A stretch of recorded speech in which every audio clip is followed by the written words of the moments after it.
Okay.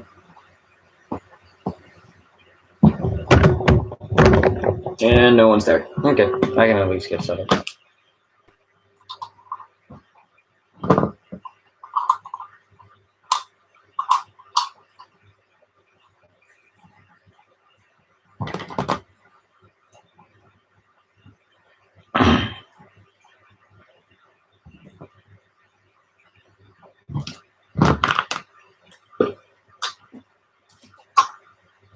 Hello?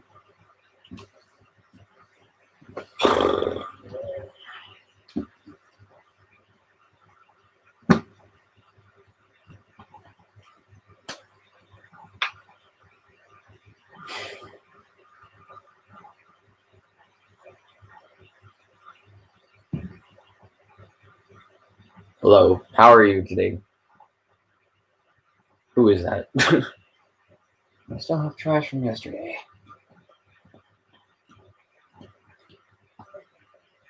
Okay.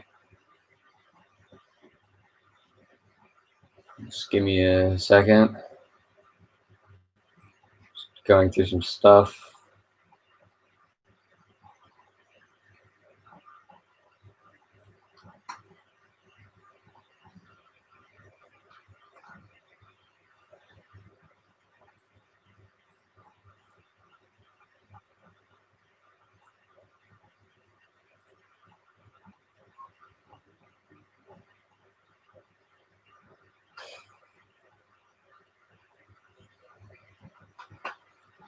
Okay. So I'm gonna just get started, I guess.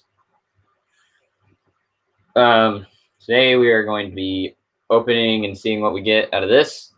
Is some Magic the Gathering, Zendikar Rising.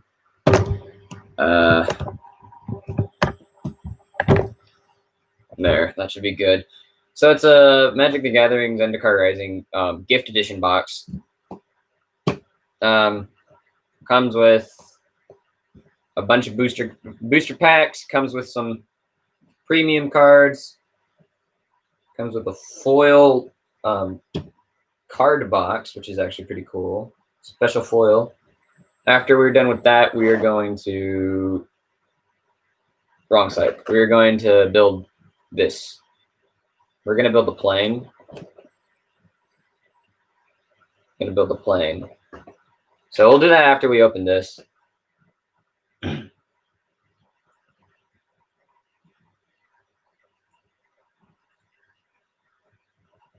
Yeah.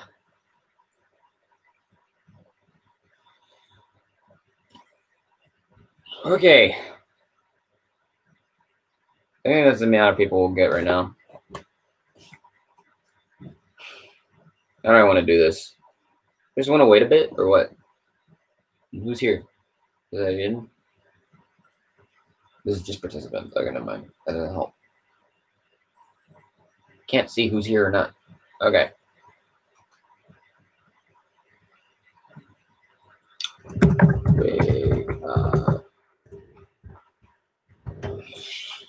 That should get them to go.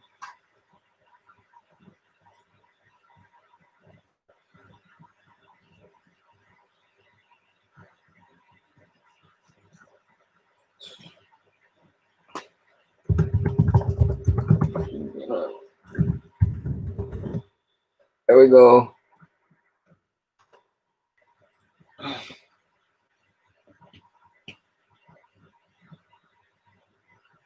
There's my water.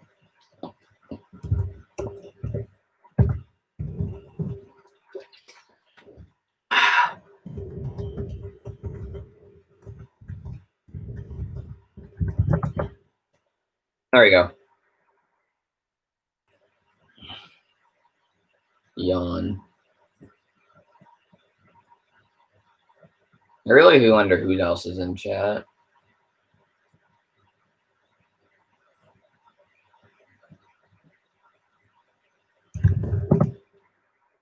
Okay. So, yesterday, if you weren't here, we built this. It's on my shelf, that direction. I'm not going to get up and get it. So we built this, Yeah, it took about 2.5 hours. I enjoyed it. And I want to do more of that. I'm probably gonna build the rest of the advent calendar on stream. Probably tomorrow, I guess. Yeah, I'll do it tomorrow. I don't know what to do. Anyway, so I'm open this after I just let some of my friends know.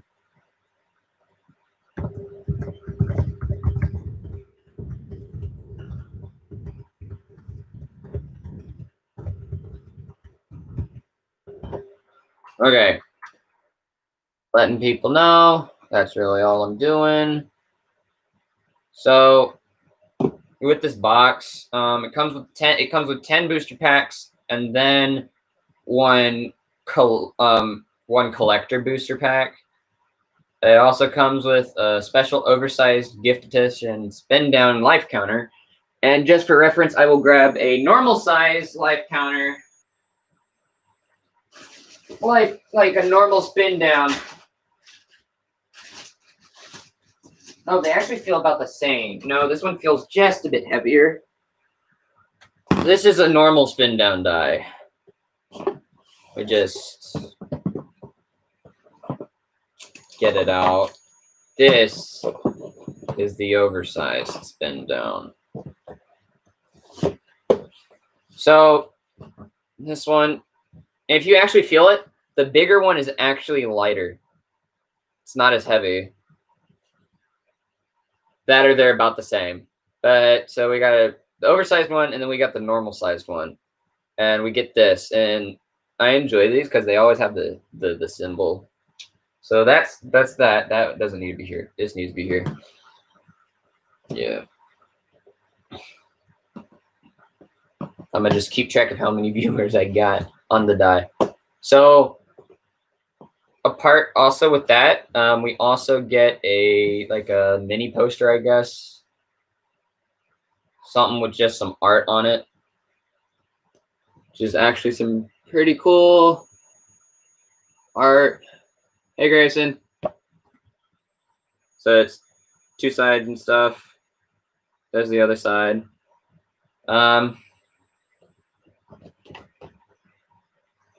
There's that. Oh yeah, Grayson, here's the die. And for reference, here's the other one. It's like twice the size.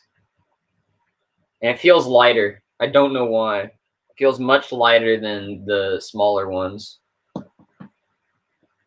So I think we're going to we're going to open this now. We'll just set all of this down here because we really don't need it. And yeah. Okay, so right here, as I've said before, we have the 10 booster packs that we will be opening. Okay, and then the rest of the contents. We have the collector's booster pack. We have, what was this again? Oh, goodness. Oh, yeah, we have 20 premium foil and 20 regular basic lands as well. I believe these are the basic lands right there, and these are the foil. And also this one. Hey, Josh. This card right here is an alternative art premium foil Charix the Raging Isle. It is a legendary creature, Leviathan Crab, that is a 0/17. It costs 2 general and 2 blue mana. And spells your opponents cast that target Charix the Raging Isle cost 2 more to cast, and you can pay 3 general. Charix gets plus X minus X until end of turn, where X is the number of islands you control. There it is. Right there. And we'll be opening these in a bit. And then we just got like how to play the game, basically. Some of those right there. That's really what these are. Okay. So how do we want to do this? How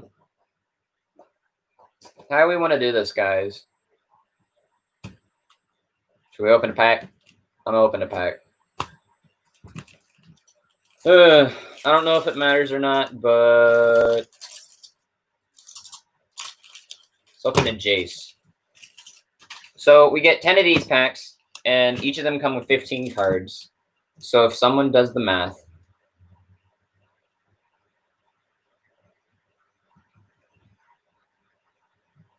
I'm 150-ish. Yeah, why am I so... Yeah, it's 150 cards. I can make 2 decks with that, and I will be happy, I guess. Yeah. So, I'm opening this pack now.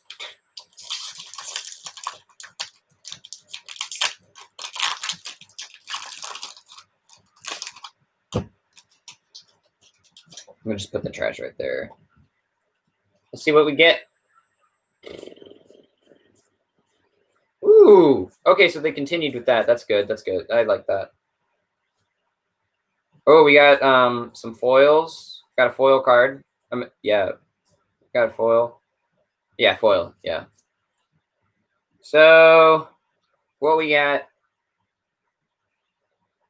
Trying to think if anything's really that interesting. Or if I should just... Well, we got a Fisher Wizard. It's 1 general, 1 red. It's a 2/1 Goblin Wizard. And when it enters the battlefield, you may discard a card if you do draw a card. Yeah, so I guess it's just looting. You just loot a card. Got a Cascade Seer, the Merfolk Wizard. 3 general, 1 blue. When your Cascade Seer enters the battlefield, scry X, where X is the number of creatures in your party. Your party consists of up to 1 each of Cleric, Rogue, Warrior, and Wizard. It's a new mechanic. It's also a 3/3. Yeah. Also a 3/3. That's pretty decent. Let me get closer. There we go. Yeah. So basically, if you don't know how the party works, is do whatever for however many members are in your party, and so you can have a wizard, warrior, rogue, and a cleric in your party. And there are some that are like gain 2 life for each member in your party, which is pretty cool. There's draw cards. Yeah. Anyway, next card is an Expedition Hero Healer. It is a 2/2 core cleric that costs 1 general, 1 white. It has vigilance, and Expedition Healer has lifelink as long as you control another cleric. There we go. Nothing really. I mean, yeah, pretty cool. Put that in a cleric deck, and they'll have lifelink. Ooh, sorcery. Oh, hey, it's Tormenting Voice. When was the last time that I saw this? Like, Dragons of Zendikar? Or Tarkir? Yeah, Dragons of Tarkir. Tormenting Voice, 1 general, 1 red. As an additional cost to cast this spell, discard a card, and then you draw 2 cards. Ooh. Ooh, a vampire. Josh, you'd hate this. Oh, no, you would definitely hate this. The Marauding Blight Priest. 2 general, 1 black. Vampire cleric. Whenever you gain life, each opponent loses 1 life. Yeah, you would definitely hate this. Yeah, it's a 3/2 as well, so a bit difficult to remove it. There we go. Yeah, Josh. Yeah, I'm gonna do this as well. We're gonna build the plane. Let's get through this. Okay, Broken Wings, 2 general, 1 green, instant, destroy target artifact, enchantment, or creature with flying. Let me just go through it, and I'll show you the art if it deems necessary. Like if it's a foil, I'll show you. If it's full art, I'll show you. If it's a I can't remember what this is called. Showcase art, I'll show you. If it's important, I'll show you. Like if it's a rare or something. I just don't need to be showing every. Okay, Canopy Baloth. 3 general, 1 green for beast, 4/3, and it has landfall. Whenever a land enters the battlefield under your control, Canopy Baloth gets +2/+2 until end of turn. And it is a showcase. So like it looks a bit different and stuff, which is actually pretty cool. Like the borders and stuff look a bit different. Which I like showcase art. They got showcase for a lot of stuff, and I like that. Ooh, a wall. Tuck Rumblefort. The Tuck. Forgot the Tuck existed. 2 general, 1 black. It's a wall, 0/3. Defender and reach, and creatures you control have haste. Pretty solid wall. Okay, Glacial Grasp. 2 general, 1 blue. Tap target creature, its controller mills 2 cards. That creature doesn't untap during its controller's next untap step. And then you also draw a card. All of that for 3 mana. That sounds like a pretty blue thing to do. So, yeah. Stupid blue. Am I right, guys? Just stupid blue. Why does blue have to be here? Because it exists. Honestly, blue is just really dumb. Got the Shatter Skull Minotaur. First, like, expensive card that costs 6. 4 general, 2 red for a Minotaur warrior. This spell costs 1 less to cast for each creature in your party. See, there's that party mechanic again. Really helps. Your party consists of up to one each of Cleric, Rogue, Warrior, and Wizard. So you can make this card cost 2. And it's a 5/4 with haste. Yeah. Let me just set that over there. That'd be fun. We got the Core Blademaster. It costs 1 general, 1 white. Double strike, and it's a 1/1 core warrior. Equipped warriors you control have double strike. That sounds fun.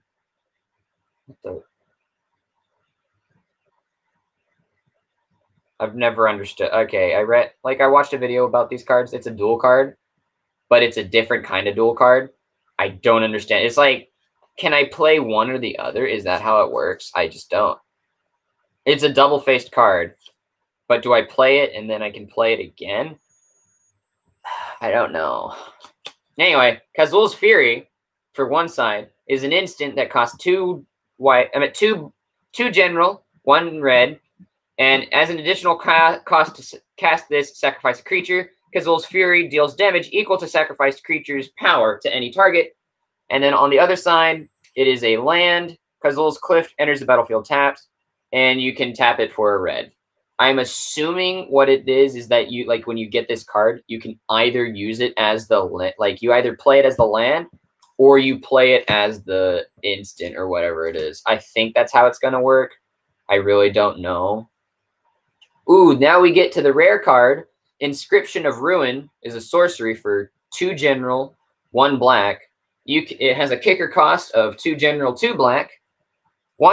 Choose 1. If this spell was kicked, choose any number instead. And then we got 3 options. Target opponent discards 2 cards. Return target creature card with converted mana cost 2 or less from your graveyard to the battlefield. And destroy target creature with converted mana cost 3 or less. Pretty decent. And here is the art of it, since it is the rare card of this pack. I don't know how good this card really is, but it sounds fun. And then we get to the foil card that we got, and it is Tormenting Voice. Already read it to you guys. Just as an additional cost, discard a card, and then you draw 2 cards, and it costs, yeah. And it's shiny. It's a foil card as well. So there's that. Then we get our forest, and it is a full art forest. All the lands from Zendikar, I believe. I'm pretty sure. Yeah, either most or all of the lands from Zendikar are full art. And then this is just for the double fate. This is just for the double-sided card. That's really all that is. So that's pack 1 done. Now we have 9 more packs to go. This is going to be taken forever. Yeah, because I do have some normal. I do have like some normal lands in that. So the majority of the Zendikar lands, I'm pretty sure, do come as full art. That's like an exclusive to Zendikar thing, I think. It's like all of the lands of the set will become, are they are full art. Okay. So me just quickly looking through it, I see some artifacts. I see some double colors.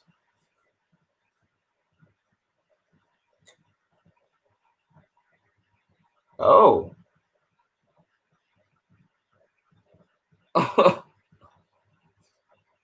Okay.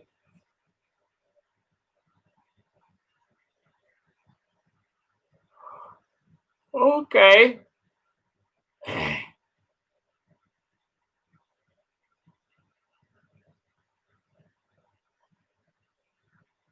Sweet. I just looked at the I need water. I just looked at the mythic. I looked at the rare card of the pack. I cannot wait to get to that. First card, Anti-Cognition. 1 general, 1 blue, instant. Counter target spell, target creature or planeswalker spell, unless its controller pays 2. If an opponent has 8 or more cards in their graveyard, instead counter that spell, then scry 2. Okay, so yeah, okay. I get it. So basically, I will counter your spell for 2 mana, unless you pay 2 mana. But if you have a certain amount of cards in your graveyard, then I will just completely counter it, and then I also get a scry 2. Okay. Kabira Outrider. It's 3 general, 1 white, human warrior. It's a 3/3. When it enters the battlefield, target creature gets +1/+1 until end of turn for each creature in your party. And we know what party does and everything, so there's that. Now we got Scavenged Blade. It is a artifact that costs 1 general, 1 red. It's an equipment. When Scavenged Blade enters the battlefield, attach it to target creature you control. Okay, so I don't have to pay the equip cost right off the bat. That's a good thing. Equipped creature gets +2/+0. That's actually pretty decent for just 2 mana. It's not that bad, not that bad. Chilling Trap. 1 blue, instant. Target creature gets -4/-0 until end of turn. If you control a wizard, draw a card. Okay. Ooh, more blacks. Ghastly Gloom Hunter. 1 general, 1 black. Is a zombie bat, 1/1. And it has a kicker cost of 3 general, 1 black. And yeah, we all know what kicker does, right? It's like as an additional cost, as an additional, you may pay an additional whatever to cast this spell. Okay.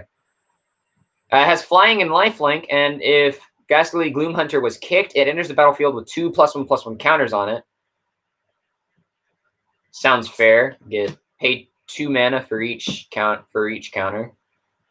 We got the Joraga Visionary. 3 general, 1 green. When Joraga Visionary enters the battlefield, draw a card, and it's a 3/2. Spitfire Lagak. 3 general, 1 red. Landfall. Whenever a land enters the battlefield under your control, Spitfire Lagak deals 1 damage to each opponent, and it's a 3/4. That's nice. That's nice. Nahiri's Binding is an enchantment aura, so you will enchant creatures or planeswalkers. It costs 1 general, 2 white. Enchanted permanent cannot attack or block and can't activate, and its activated abilities can't be activated. Okay. Skyclave Squid is a 1 general, 1 blue. It has Defender, is a 3/2, and also has Landfall. Whenever a land enters the battlefield under your control, Skyclave Squid can attack this turn as long as it does not have Defender. Okay. Pretty standard Defender Landfall card. Okay. I guess Grayson left then. Ah, dang. You could probably watch the. I didn't know that you were gone. Just like after I'm done with this, you can just watch the replay because I don't unlist it. So you can just watch the replay for the first 25 minutes or so whenever you left, and then you'll be able to catch back up. Oh, we got another Tuk Rebel Fort. And Josh, since you weren't here, I'll just go over it. Tuk Rebel Fort is it's a wall, 0/3, costs 2 general, 1 red. It has Defender and Reach, and also creatures you control have haste. So that's pretty good. Our first double colored card is an Umara Mystic, 1 general, 1 blue, 1 red. Merfolk Wizard, 1/3. Flying. Whenever you cast an instant sorcery or wizard spell, Umara Mystic gets +2/+0 until end of turn. And since it is a dual color, I will show you. There we go. There's that. So Josh, how have you been? Pretty good, I'm assuming. I'm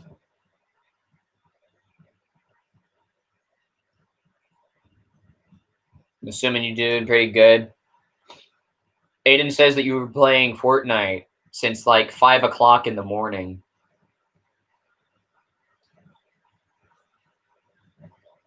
Okay.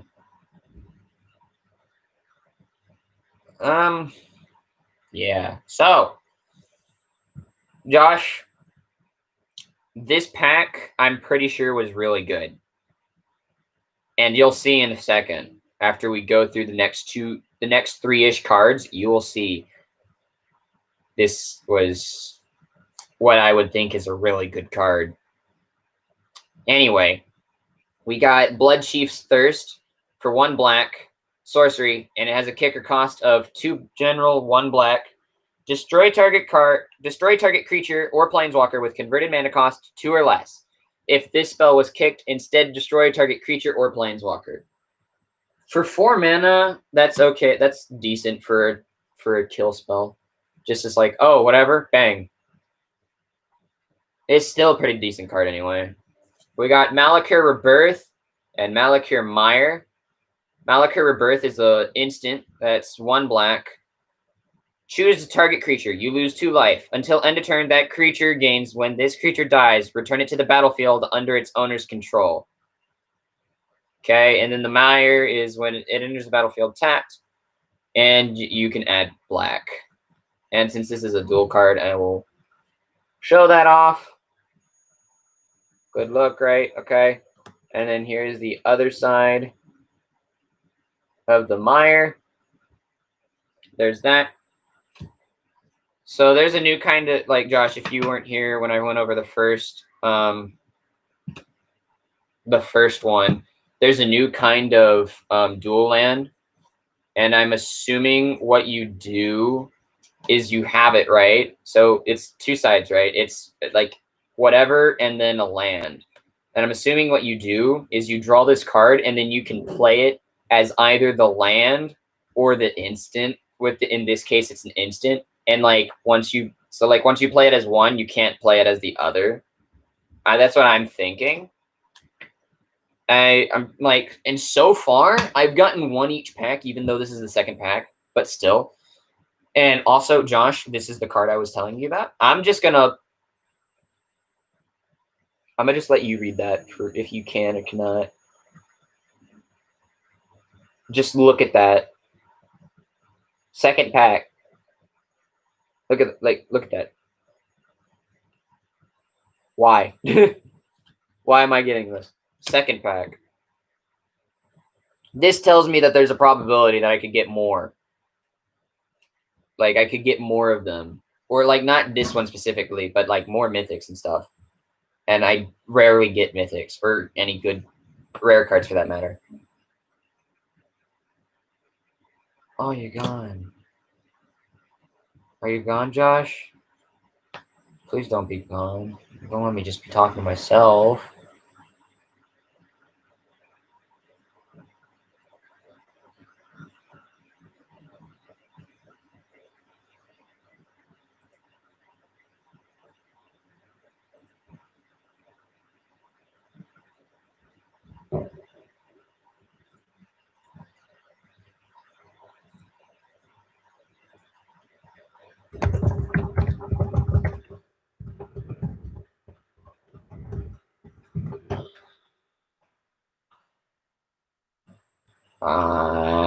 Josh. Piece of crap.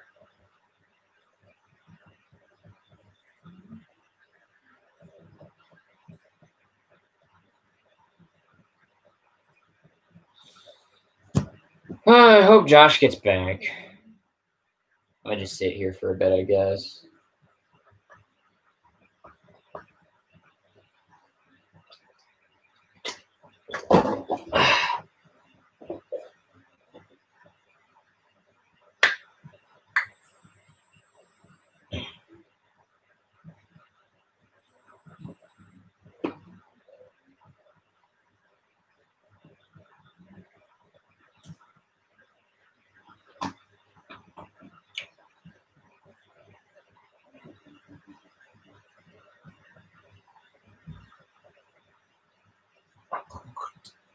Punk.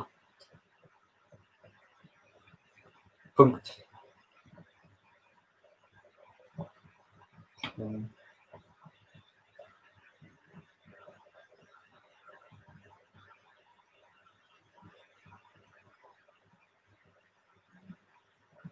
Langen.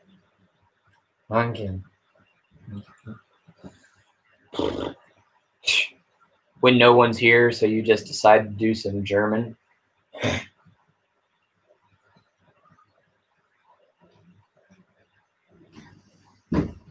Clearly. Are you still watching? Yeah, I'm still alive. Nobody's there though. So sad. Oh. I don't know where Josh went. Bad. Yeah, I know.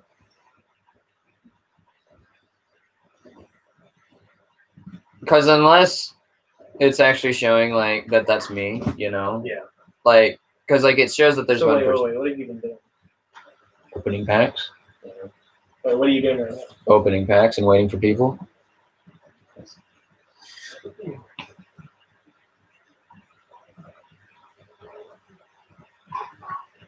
Dude, right. Second pack as well. Oh wow. Yeah, I know. That tells me that like these packs, yeah, there's a chance for me to actually get something else. I would have expected to get something like this last pack. Oh wow. Oh, don't forget the plane.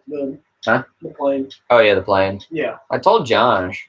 And then he's like, I don't know. He's not here. I know. Not gonna shut my door. Rude. Thank you. Hey, you never know if somebody gets here. Thank you, Dad. Yeah.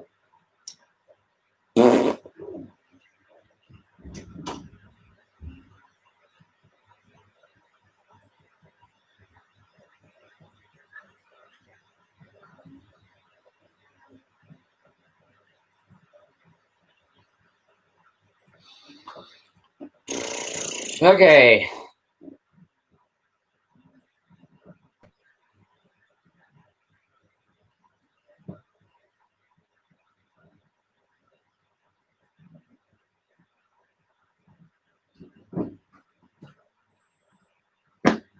Well, I guess I'm gonna.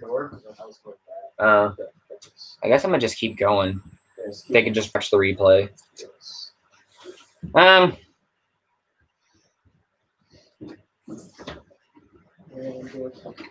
Yeah. Thanks. I'll be right back.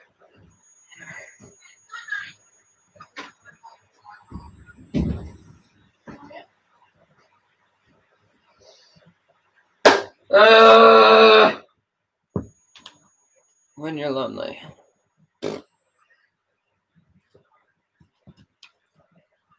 So, I guess I'm going to just keep going. Nobody's here. Yawn.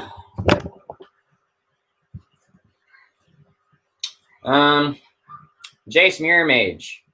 Well, now I can see my screen a bit better. Of course I can. It's been at an angle. Jace Miramage, legendary planeswalker. It's a mythic.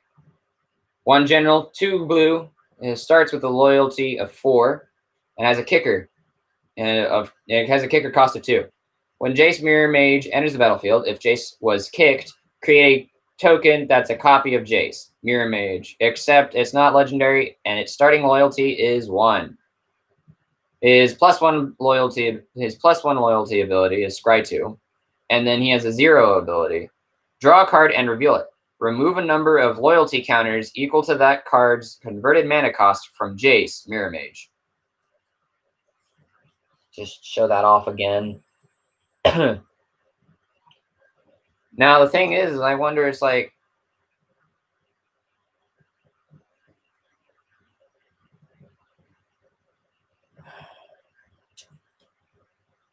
you pay an addition. I don't think I can do that with his. Yeah, that just seemed a bit overpowered. Okay, next we have a swamp. One of my favorite colors in the game. This and white. I can't speak. No one's here. I hate that. Yeah, nobody comes up to my live streams anyway. Whatever. And then we just got like a welcome to Magic the Gathering Arena card. Just set that right here, actually. So it separates the boosters. Next pack. You know what? I haven't opened. No, we're going to do it like that. Okay. Boom. Boom. Boom. Boom. Boom. Like that, maybe? Open. Open. No. Like that. Yeah, like that. Okay. This does literally nothing, but there we have Nissa, Jace, and I cannot remember her name. Great. Why can't I remember your name? Gosh. Hold up.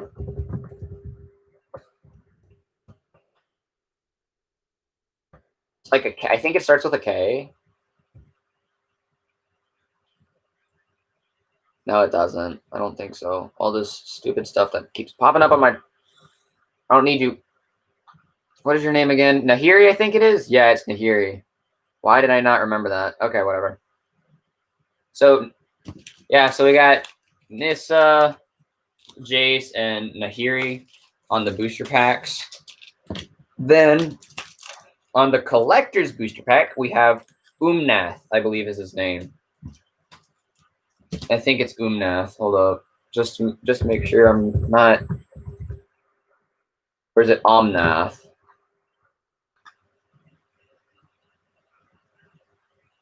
I think it's Omnath. Yeah, it looks like it's Omnath. Okay. So we're going to open the next pack. Just get this over with.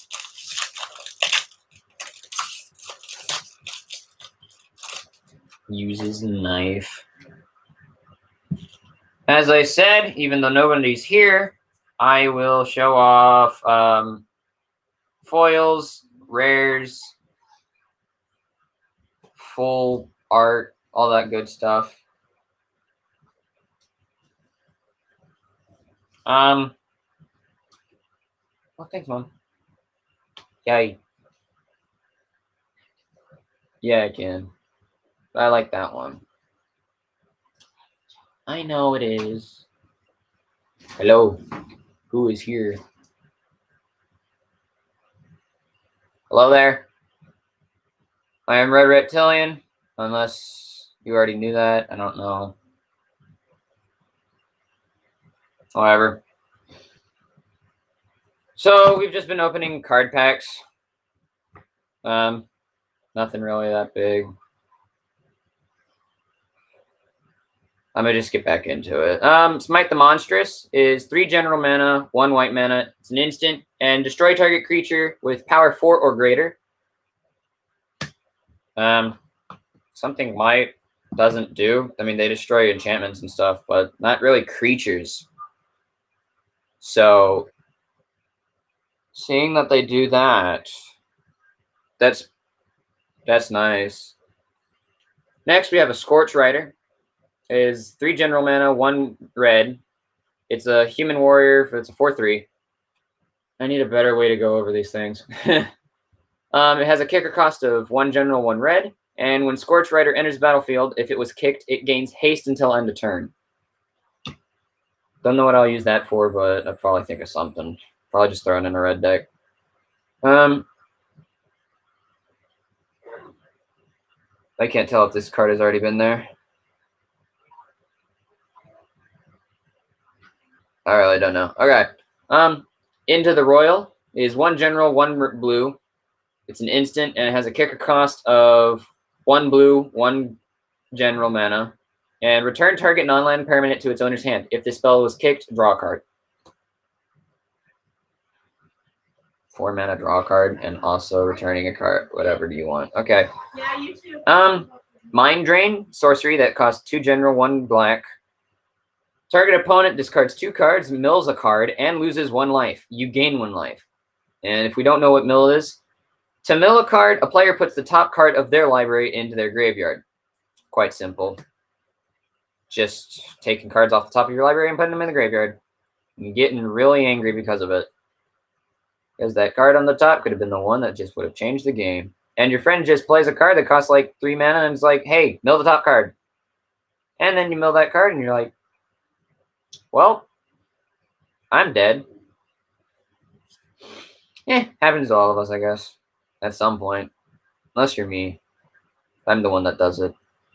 My friends don't know how.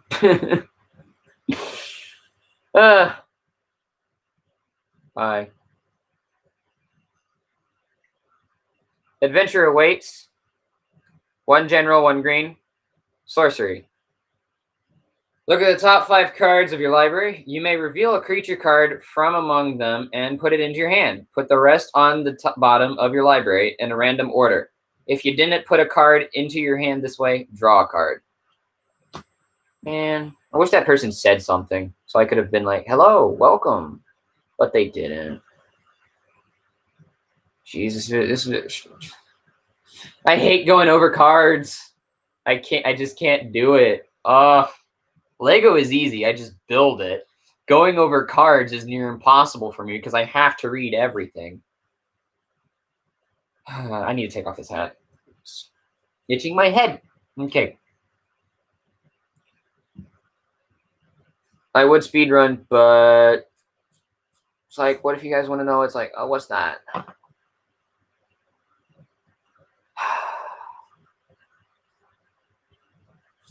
And like, I mean, this is the live stream, so whatever. Okay. Marasa Brute is a creature troll, is a troll warrior. It's a 3/3 and it costs 2 general mana, 1 green mana. That's an easy card to go over. I wish I had more of those, but I don't. I have cards that actually tell me to do stuff. Nimana Sky Dancer, human rogue. It's a 2/1 that costs 2 general, 1 black. Flash flying. When Nimana Sky Dancer enters the battlefield, target opponent mills 2 cards. Ooh, more mill. This will be fun. Because I have a blue-black rogue deck or something. And it's like, some of my cards need a lot of mill to actually work. So, yeah. Cunning Geyser Mage is a 3/2 human wizard. That's 2 general, 1 blue. Kicker cost of 2 general, 1 blue. When Cunning Geyser Mage enters the battlefield, if it was kicked, return up to 1 target creature to its owner's hand. Decent, I guess. Skyclave Sentinel is a artifact creature gargoyle, 2 general. I mean, it's 3 general, and it's a 2/3 with a kicker cost of 4 general. flying defender. If Skyclave Sentinel was kicked, it enters the battlefield with 2+1/+1 counters on it. As long as Skyclave Sentinel has a +1/+1 counter on it, it can attack as though it didn't have defender. So pay 7 mana, and then you get a 4/5 with the flying and no defender, I guess.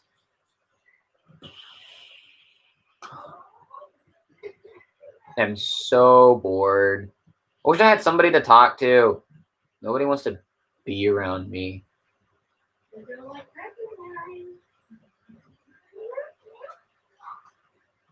Man, I guess nobody likes to be around me.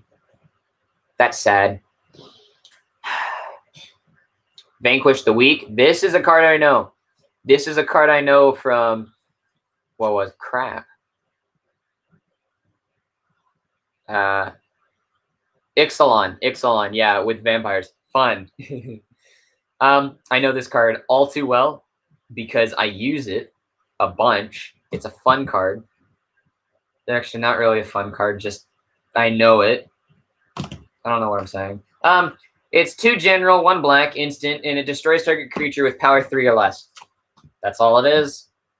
It's a nice card. Next, we got a Relic Axe. It's an artifact equipment. 2 general.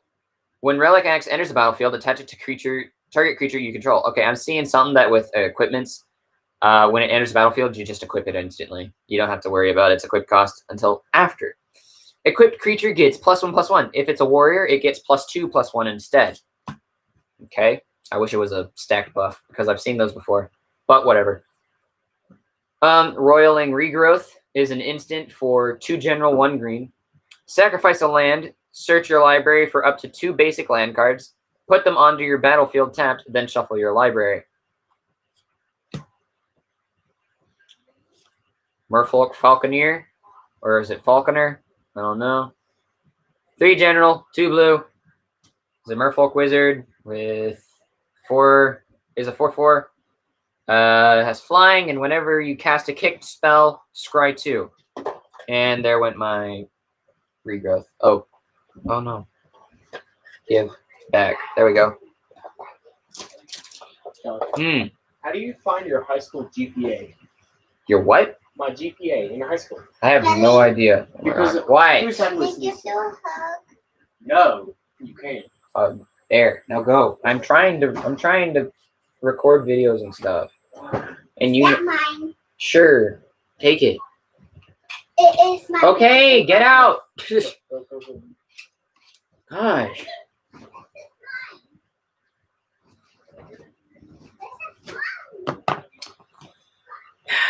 Nobody was there, so that's fine. Okay. Valakut Awakening is a dual-faced, and it's my rare. So Valakut Awakening is an instant that costs 2 general, 1 red. Put any number of cards from your hand on the bottom of your library. Then draw that many cards +1. And then you can either play that instant. Okay, I think they're all instants in lands. I'm pretty sure they're all instants in lands. Okay. Valakut Stoneforge is a land that enters the battlefield tapped. And I don't know why I'm taking so long to answer. And so it enters the battlefield tapped, and you tap it for 1 red mana. Here's the Forge. And then here's Valakut Awakening. It is my dual face card for that pack. Then we got a Plains. Full art Plains. And then a Core Warrior, and it is a full art. So full art Core Warrior. Let's go. That's 3 packs out of the 10. If you're not including the collector's pack. I don't know if I'm going to do that one or not. I hate all my friends right now. They all left me, and I'm very sad.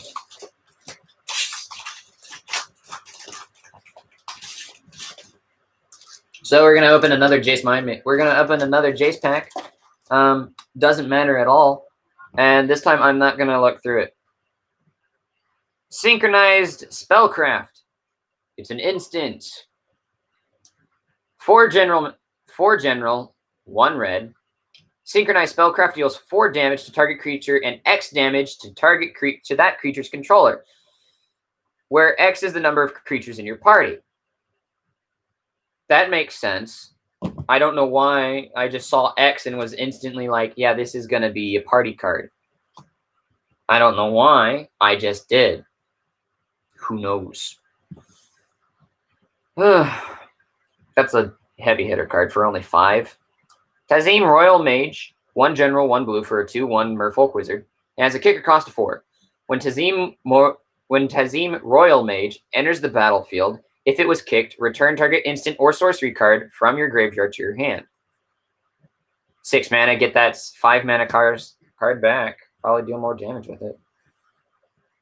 Oh, think of the combos I can do with all of these. I think this is why my friends left. They don't like this.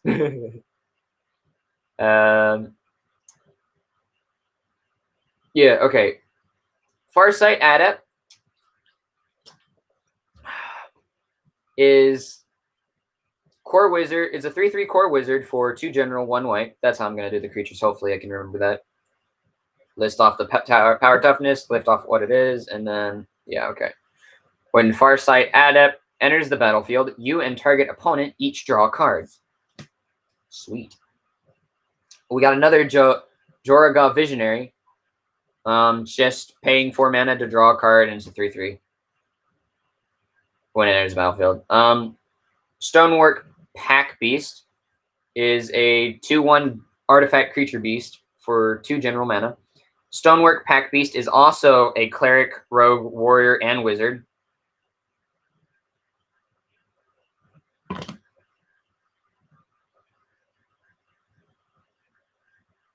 Why is it so cheap? What?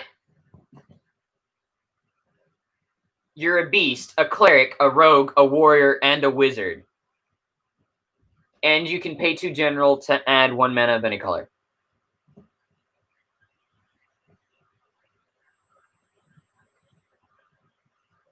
Oh my god.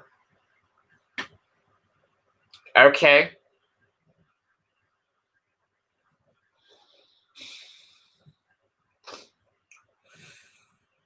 That's nice.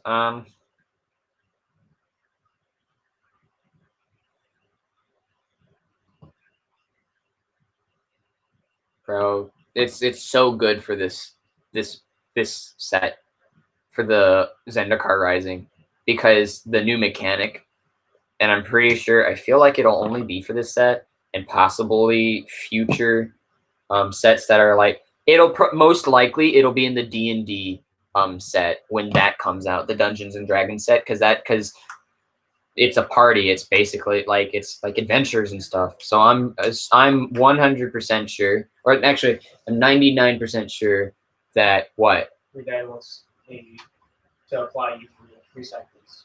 Oh, okay. So I want you to apply for free cycles. Just give me a second. Like a few hours. No. Yes. No. You will give me that few hours. No one is there. Yes, there is somebody. Hello, how are you? Who is there? I have no idea. Is he typing in the chat? No, they just He's not showed up. there. They are there. No, if they don't type in the chat, they're not there. They are there. Kelly? They are there. Kelly? They are there. Hello. He's not there. They are now there. How do you know? It says 2 of. It says 2. So they are there. Somebody's that's me. Oh. Heck on. Come on. Whatever. So No. go to through cycle East You Coast. can wait. No, I can't. Yes, you Your can. dad can't. Yes, you can. No, he can't. Yes. He says go. He says apply right now. No. I'm in the middle of this. So we got the Malakir Blood Priest. Is another vampire, Aiden. And you left. Rude. Well, anyway, whoever else is there. Got the Malakir Blood Priest. Is a 2/1 vampire cleric for 1 black, 1 general.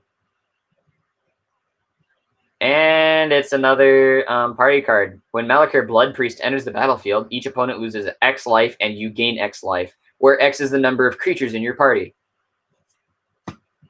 I love the party mechanic. I love the party mechanic. Where's my lunchbox? I need to see if it'll be a good idea to swap something else for that in my vampire deck. Add a little modernality to it, I guess. So if you guys don't know, this is my vampire deck. Shielded with, it's been sleeved with Dragon Shield. So it's really good. Why are half of my cards upside down and half of them not? That doesn't make sense. Okay, it was just those two. I don't know why that was like that. Okay. So we need Cleric, Rogue, Warrior, Wizard. Okay, well, right off the bat, I see a Cleric. So that's a Soldier. Another Soldier. Another Soldier. Got Shaman.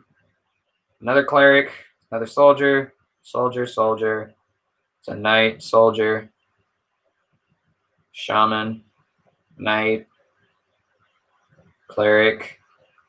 Noble. Cleric. Okay, yeah. Warrior. Soldier. Yeah, it's not really worth it to add that into the deck. Because the max I would get out of it is just 2. Not worth it. But I could always just throw that into a party deck. Which I will be making. Don't know what colors it'll be, depending on how much of what I get.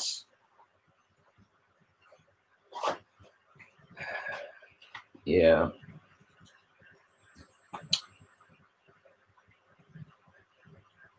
I'll build a deck with these later. Probably like a few days, I guess. I'll do that on stream, I guess. Yeah, I'll do that on stream. Oh, wait, we need to go through the rest. I was about to open another pack. Disenchant. We all know that one well. Is 1 general, 1 white instant. Destroys target artifact or enchantment. I mean, we all know what Disenchant does, unless you're basically brand new to the game and you don't know what Disenchant does. But the majority of us should know what it does. So I'm going to just leave you guys know it. Yeah. See? Oh, yeah. So if you are actually watching a replay of this because nobody's here, you will realize, and you're just actually watching the entire thing, I said earlier that the party mechanic can be basically anything. It can be draw cards, gain life, deal damage, scry, whatever. And this is a perfect. I actually used this example. Shepherd of Hero. I didn't even remember what the card name. I was just like, party enters battlefield, 2 life. And Shepherd of Heroes is a 3/4 angel cleric for 5 mana, 4 general, 1 white.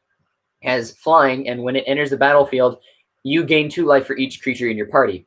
I actually said that. I'm pretty sure.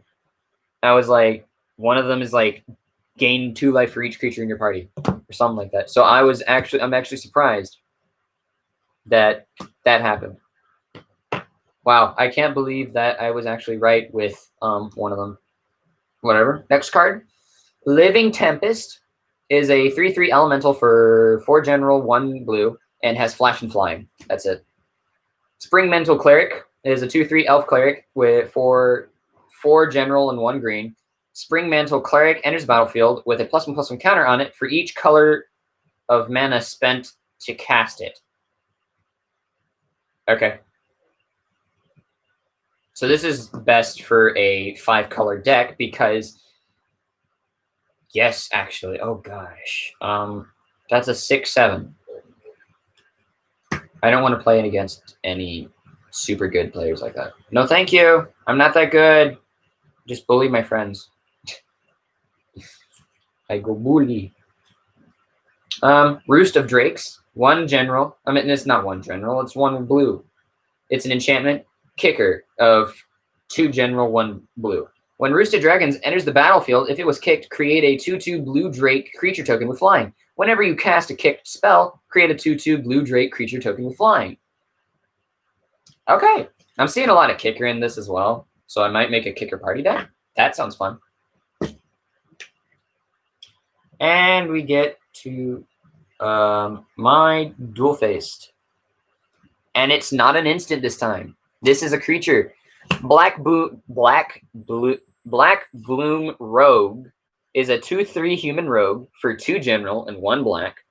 Has Menace. And if we don't know what Menace is, this creature can't be blocked except by 2 or more creatures. Black Bloom Rogue gets +3/+0 as long as an opponent has 8 or more cards in their graveyard. This is perfect for my rogue deck because I have a card that does basically the exact same, well, not the exact same thing, but it gets a bunch of buffs if my opponents have 8 or more cards in their graveyard. And whenever I cast a rogue, I mill them. Perfect. I'll actually add this to that deck. So that's the one side, and then the other side is the land, Black Bloom Bog. I hate saying Black Bloom. That's just very difficult. Black Bloom Bog enters the battlefield tapped, and you add 1 black to it. Okay, so they're not all just instants. They can be other stuff as well. Oh, wait, I forgot to show it off. So here's the Black Bloom Rogue. Yes, Rogue? Yeah, it's Rogue. Here's the Black Bloom Rogue. And then here is the Black Bloom Bog. Gosh, I hate saying that. I'm going to use it, though. And I'm going to be like, hey, I'm playing Black Bloom Bog. Gosh. Here we go to the rare. There's, oh my. There's no way. There's like absolutely no way. Okay, you'll see. Maul of the Skyclaves. It's an artifact equipment. It costs 2 general, 1 white. When it enters the battlefield, attach it to target creature you control. Equipped creature gets +2/+2 and has flying and first strike. And its equip cost is 2 general, 2 white. Yeah, I'm pretty sure all of the artifacts in this deck, all the artifacts in this set are, when they enter the battlefield, you just instantly equip them. But if you want to equip them to other things, you must pay the cost. So, since this is a rare, I'm pretty sure it is the rare of the pack. But I got as a foil Charix, the Raging Isle. I cannot believe I actually got that. Like, what the heck? I have one already. And I went over what it does. But if we don't know what it does, I'll go over it again. Charix, the Raging Isle, 2 general, 2 blue for a 0/17 Leviathan legendary creature crab. Why did I say it like that? It's a legendary creature and it's a Leviathan crab. Okay. Spells your opponent's cast. Yeah, I already went over this, but I'll go over it again. Spells your opponent's cast to that target Charix, the Raging Isle, cost 2 more to cast. You can pay 3 mana, 3 general mana. Charix gets +X/-X until end of turn, where X is the number of isles you control. I cannot believe I drew a second one. I don't even know how much it is. I guess we can see how much he is. Unfortunately, you cannot see my screen. There we go. There we go. Like, I feel like he's a... Wow, is he actually not that much? He's 17 cents for a... Why is he 17 cents for a foil? It doesn't make sense. Guys, what? Why is he that much? Why is he... Like, this is like the alternate art, I'm pretty sure, as well. View all version. Yeah, he's like 14 cents. Is it just because people are getting so many of them?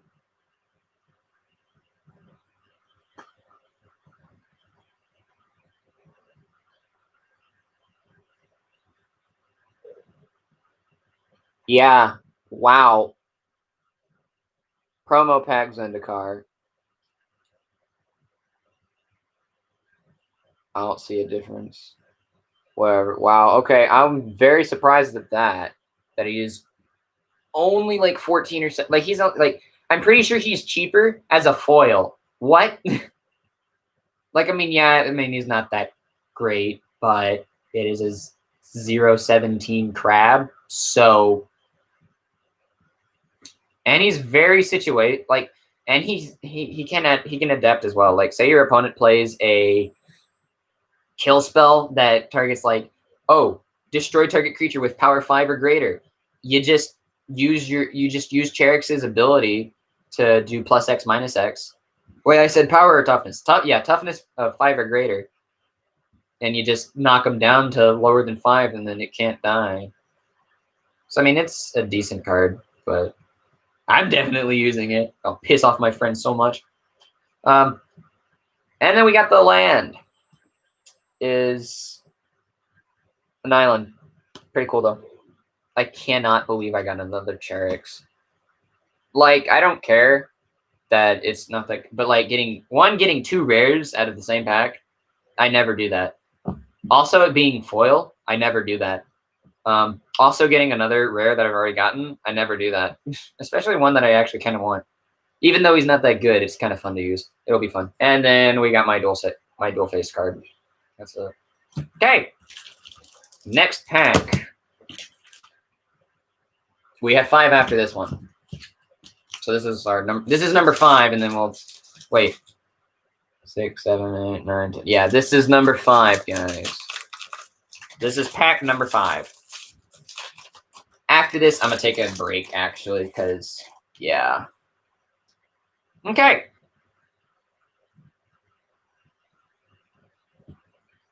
Scorch Rider. I'm pretty sure we already went over it. I'm gonna just check real quick because I was about to say it's the first card that we went over. No, it wasn't. I'm pretty sure we already went over it. But whatever, I don't care. Scorch Rider is a 4/3 human warrior that costs 3 general, 1 blue, 1 red, and it has kicker cost of 1 general, 1 red. And when it enters the battlefield, if it was kicked, it gains haste until end of turn. There's no way we already went over that. I'm pretty sure we did. Into the Royal is an instant that costs 1 general, 1 blue. We already went over this. A kicker of 1 general, 1 blue. And you return non-land permanent to its owner's hand. And if it was kicked, you draw a card. Angel Heart Protector is a 3/2 human cleric that costs 2 general, 1 white. When Angel Heart Protector enters the battlefield, target creature you control gains indestructible until end of turn. Ghastly Gloom Hunter, we've already gone over you. Dauntless Survivor is a 1 general, 1 green for a 1/1 human warrior. When it enters the battlefield, put a +1/+1 counter on target creature. Is that? Yeah, okay.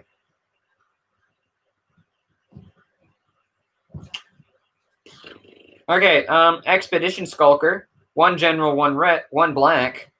Vampire Rogue, 2/2. Expedition Skulker has Death Touch as long as you control another rogue. Might add that to my rogue deck just because, yes. Expedition Diviner is a 3/2 Merfolk Wizard that costs 3 general, 1 blue.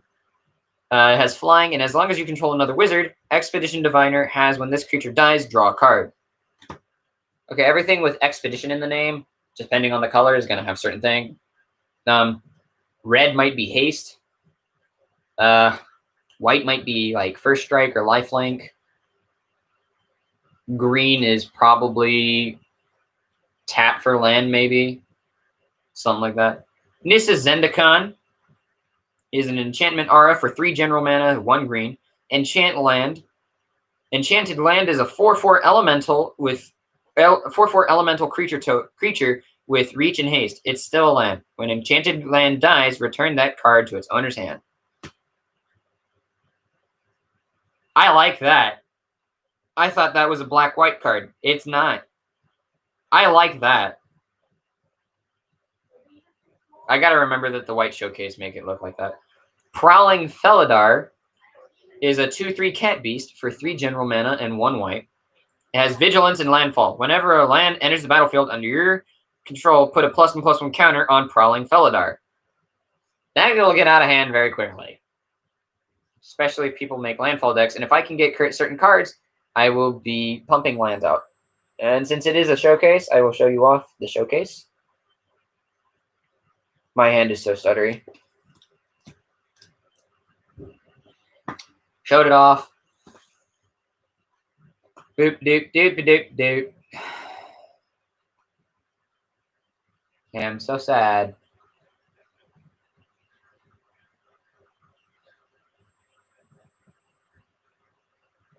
Yawn.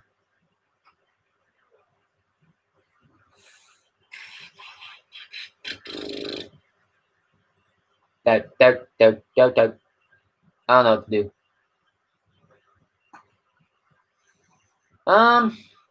Yeah. So I'm gonna get the rest of these and then I'm gonna take a break. I like that card though. Prowling Felidar. Lithoform Blight is an enchantment aura. They're for 1 black, 1 white. I mean, not 1 white, 1 general. Sorry. Enchant land. When Lithoform Blight enters the battlefield, draw a card. Enchanted land loses all land type and abilities and has tap, add colorless, and tap, pay 1 life, add 1 mana of any color. Decent. Thundering Rebuke, 1 general, 1 red for a sorcery. That Thundering Rebuke deals 4 damage to target creature, Planeswalker. Sweet. That is like...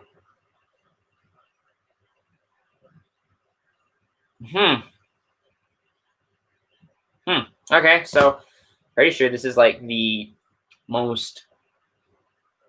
my feet. Like, there's no place for me to sit, so I'm just sitting crisscross right now. Like, all it is just 2 tubs. 1 for my laptop, for the laptop. Yeah. Anyways, Spikefield Hazard is an instant for 1 red. Spikefall Hazard deals 1 damage to any target. If a permanent dealt damage this way would die this turn, exile it instead. And since it's a dual-faced, the other one is Spikefield Cave. Spikefield Cave enters the battlefield tapped, and you can tap it for 1 red mana. There's the Spikefield Hazard, and that is going straight through their arm. I am very surprised. I don't remember seeing anything like it. And then there's the Spikefield Cave. It honestly looks pretty cool. But, like, I'm pretty sure that's the most hurt I've seen anyone in Magic the Gathering. Like, stone going straight through their arm. I don't remember any. I can't think of any other card. Actually, no, never mind. There are some old cards that look very creepy and terrifying, and I don't like it. Shatter Skull Charger is a 4/3 giant warrior that costs 1 general, 2 red, has a kicker cost of 2, has trample and haste. If Shatter Skull Charger was kicked, it enters the battlefield with a +1/+1 counter on it. At the beginning of your end step, if Shatter Skull Charger doesn't have a Shatter Skull Charger doesn't have a +1/+1 counter on it, return it to its owner's hand. So I can basically cast it for 3 every turn, and then whenever I actually want it on the field, I just pay the kicker. And since it is the rare, I will show you the art. There we go. That looked pretty good. Yep, that looked pretty good. I'm going to use it. Next is a foil, Subtle Strike. And there go my card. There go my cards. Subtle Strike is an instant for 1 general, 1 black. Choose 1 or both. Target creature gets -1/-1 until end of turn. Put a +1/+1 counter on target creature. Islands is an underrated hunting strategy. Nice. I will show you since it is a foil.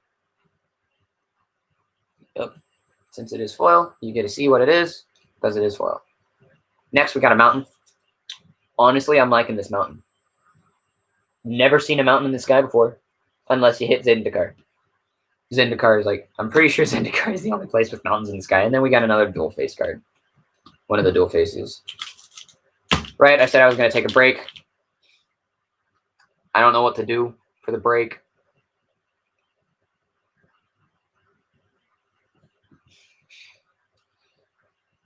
I guess show off what we're going to build next. What we're going to build. This is what we're going to build. Yeah, no, I'm not going to. I'm just going to show you guys. So this is what we're going to build.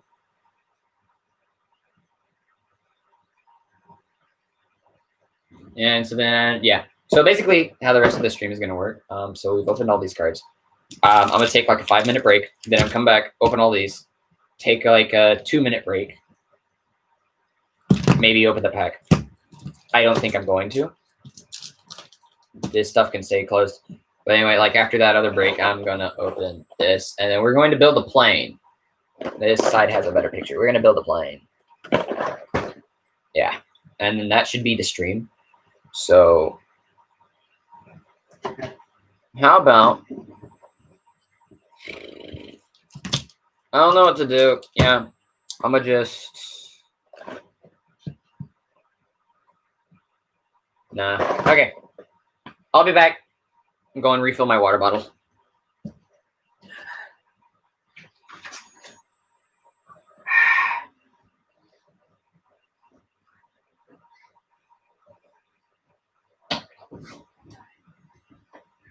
No, I need that on.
Give me a second. I'm going to change my shirt.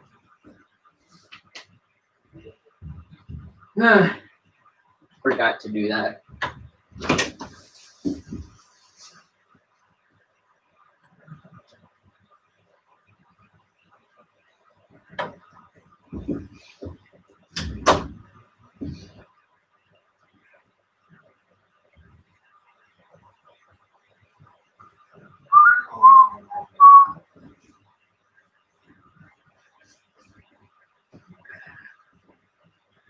There we go.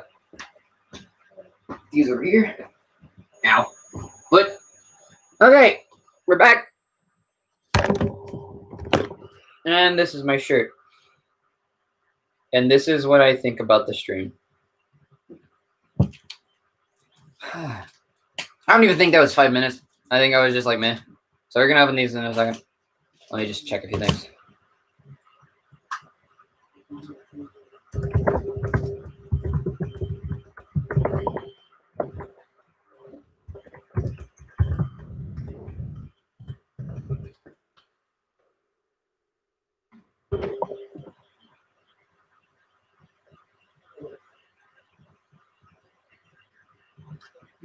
Do do do do do.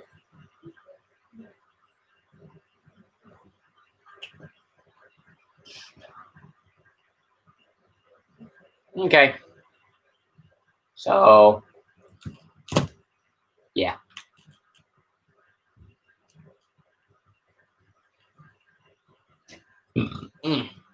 Yeah, I just had like a small snack too. Well, we're gonna start.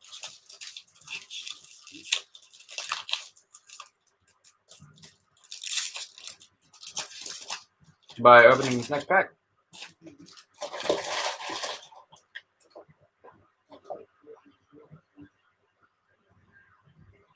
We have a Cliffhaven Sellsword, is a 3/1 core warrior for 1 general, 1 white, and that's it. Pretty decent. Teeter Peak Ambusher is a 1/3 goblin warrior for 1 general, 1 red, and you can pay 2 general, 1 red for Teeter Peak Ambusher to get +2/+0 until end of turn. Nimana Skitter Sneak is a 3/4 human rogue for 3 general, 1 black. And as long as an opponent has 8 or more cards in their graveyards, Nimana Skitter Sneak gets +1/+0 and has menace. Fun. There are so many good cards in this, and it's like, oh yeah, as long as this happens there. So my rogue deck is going to be super buff now. They're so good. Kazandu Stomper is a 6/5 beast for 5 general, 1 green. It has trample, and when it enters the battlefield, return up to 2 lands you control to their owner's hand. Huh. Sweet. So it's like that'd be a good landfall card. If that'd be a good landfall card. The heck is my card like that looking for? Oh, okay, it's that. Is it? Yeah, it is. Okay, we're good. Nothing. One of the dual-faced recognizers or whatever. One of the ones that says this is this dual-faced card. Now we have Seagate Bannerette. It is a 1/2 core warrior for 1 white mana, and you can pay 4 general, 1 white. Creatures you control get +1/+1 until end of turn. It's a lot of mana for just giving all of your creatures +1/+1. I'm pretty sure you can do it cheaper. I don't know. No, I think that's actually pretty good because you can do it multiple times. You can. Yeah. I guess maybe. True. Fine. Scale the Heights is a sorcery that costs 2 general, 1 green. Put a +1/+1 counter on up to 1 target creature. You gain 2 life. You may play an additional land this turn, and you draw a card. Sweet. That'd be good for the landfall deck if I ever make one. Ooh, we get a plant token. Oh, that's a cool plant token. Cleric of Chill Depths is a 1/3 merfolk creature. See it? 1/3 merfolk cleric for 1 general, 1 blue. I'll be right back.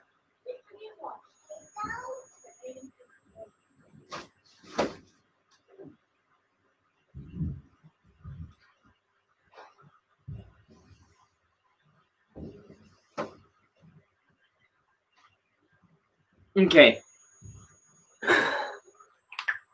Let me go over that again. Cleric of the Chill Depths is a 1/3 merfolk cleric that costs 1 general, 1 blue. And whenever it blocks a creature, that creature doesn't untap during its controller's next untap step. Okay. Expedition Champion is a 2/3 human warrior that costs 2 general, 1 red. Expedition Champion gets +2/+0 as long as you control another warrior. Oh, okay. Spare Supplies, artifact, 2 general mana. Spare Supplies enters the battlefield tapped. When it enters the battlefield, draw a card. Then you can pay 2 mana, tap it, sacrifice it, and draw a card. Okay.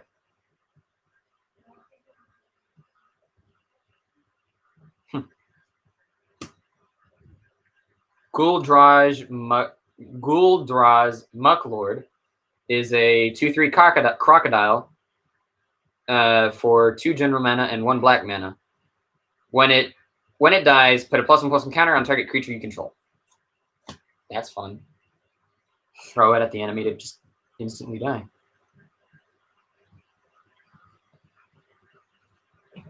Grotag Night Runner is a 2/3 goblin rogue for 2 general mana and 1 red mana. When Grotag Night Runner deals combat damage to a player, exile the top card of your library. You may play that card this turn. Nice.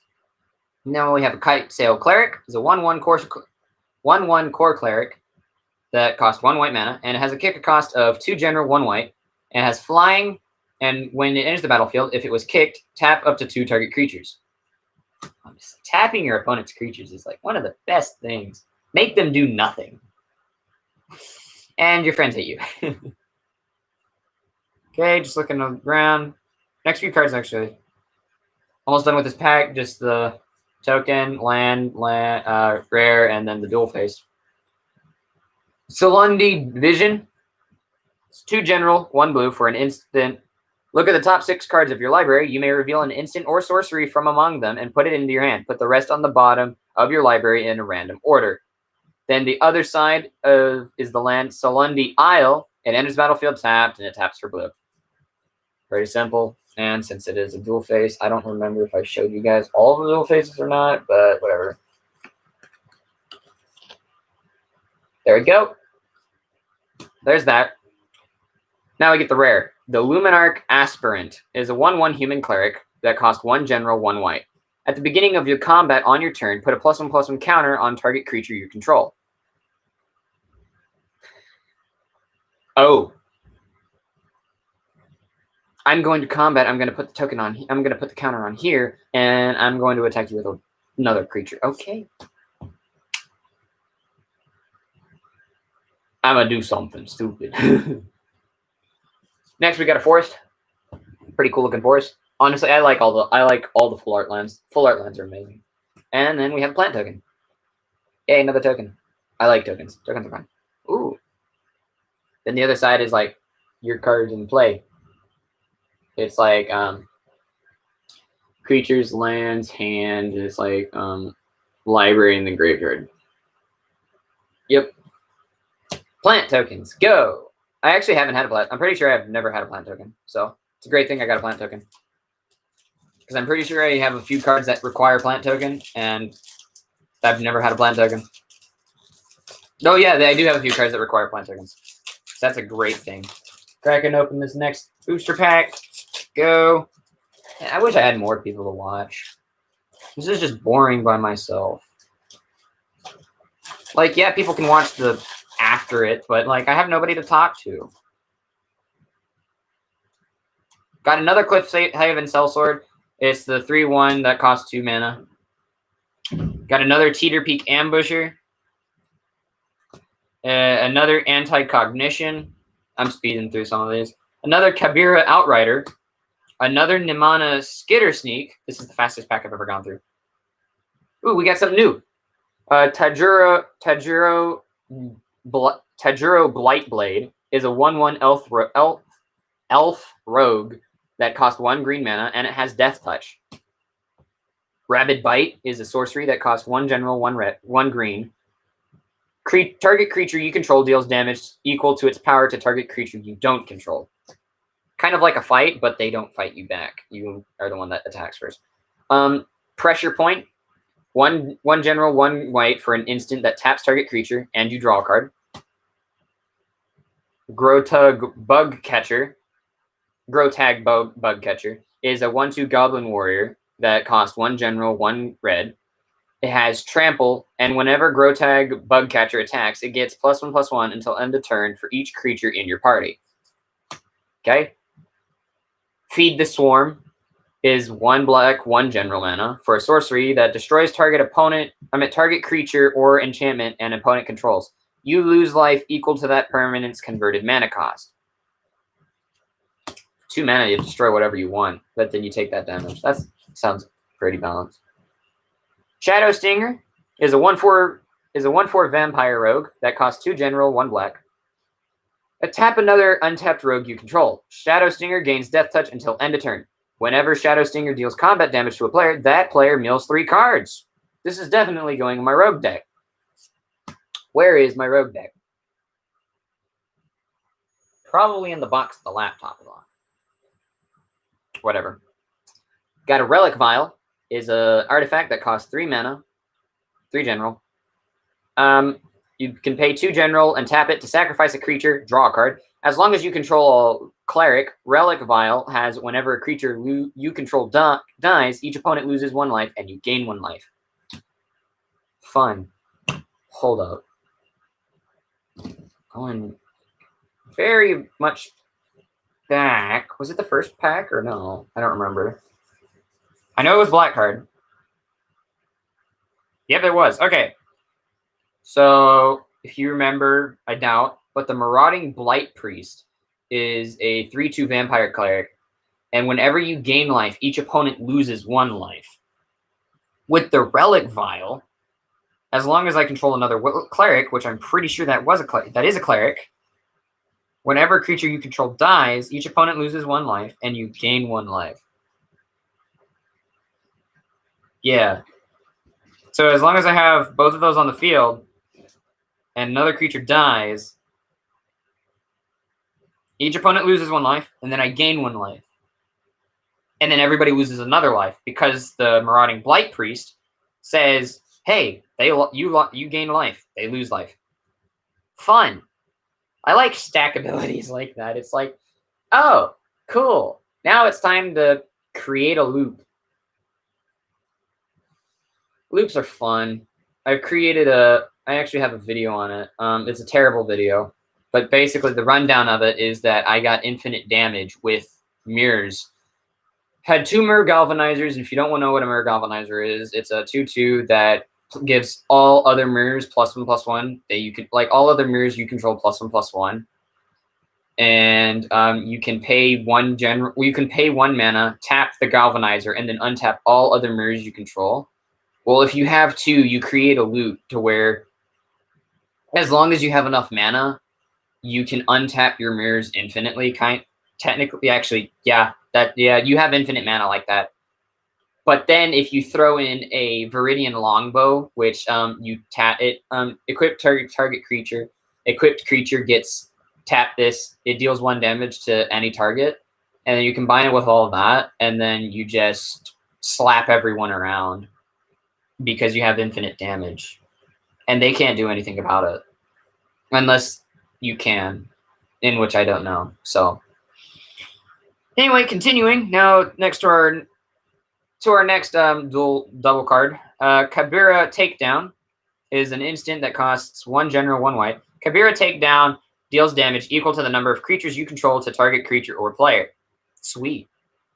This would be perfect. This is actually perfect for my token spam. Because that's all I do. I just throw tokens out at my opponents. And then with this, yes, perfect. And then the land is a Kabira Plateau, and enters battlefield tapped and taps for white. There's the takedown. There's the plateau. Null Priest of Oblivion is a 2/1 vampire cleric that costs 1 general, 1 black. Has a kicker cost of 3 general, 1 black, and has menace and lifelink. When Null Priest of Oblivion enters the battlefield, if it was kicked, return target creature card from your graveyard to the battlefield. And since it is the rare of the pack, we all get to see the land. I'm at the art. Yay.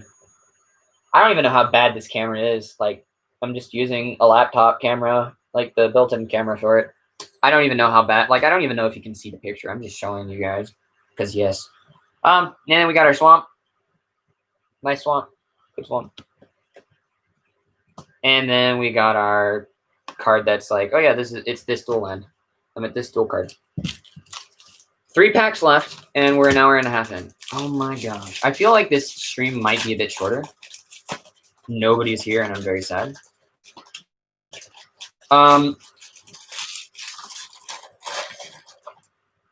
After I open all the packs, I'm going to change the thumbnail probably. And you guys gonna watch me do it live because yes, that's just how it'll work, because it's like, oh yeah, get rid of the thumbnail.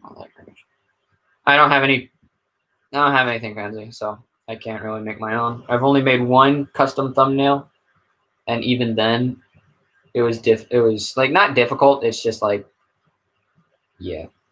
Seafloor Stalker is a 2/3 Merfolk Rogue that costs 2 general mana, 1 blue, and you can pay 4 general, 1 blue for Seafloor Stalker kits +1/+0 until end of turn, and can't be blocked this turn.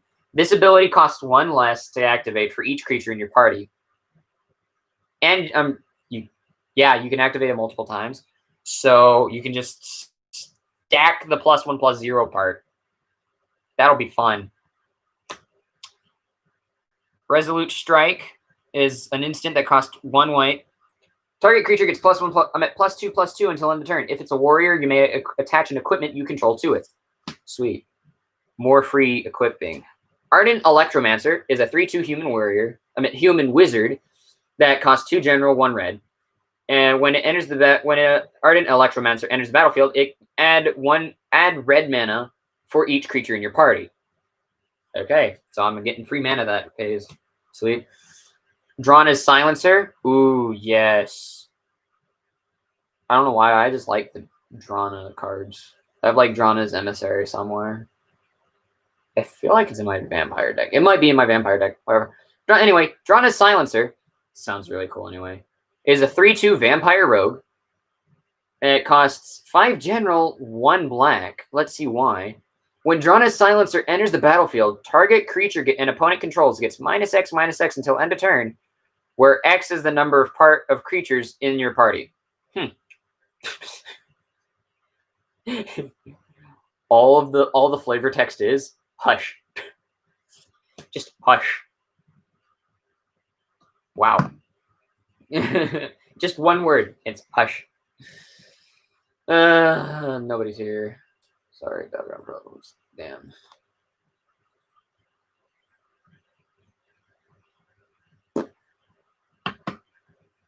Problems. Yawn. That, click that. Okay.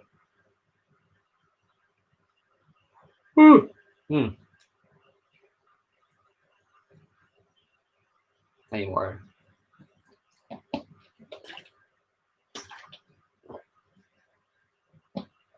Okay. Dauntless Survivor, we know what it does. When it enters the battlefield, it's a 1/1, and when it enters the battlefield, you put a +++ counter on whatever creature. This one and the other card, that other, like the... What the... What? Oh, it's okay. So this and the other card, like the Ardent whatever, it's like it was my rare for a pack. It was the one where it's like, oh yeah, the Luminarch Aspirant. So I play a Dauntless Survivor after I played the Luminarch, like let's just say, and then like I just add the counter to the Luminarch Aspirant to keep it to keep it buff and not die. Okay. Living Tempest, we know what that does. It's a flash and flying 3/3. Turn Timber Ascetic. I don't know how to pronounce that. Ascetic, I think. Is a 5/4 giant cleric that costs 4 general, 1 green. And hello, whoever is there. How are you? We're just opening some booster packs. Wow. Okay. Anyway. Hello. Yeah, so we're just opening some booster packs. I'm just going over the cards. It's the Turn Timber Ascetic. It's a 5/4 giant cleric that costs 4 general, 1 green. And when it enters the battlefield, you gain 3 life. It's a decent card.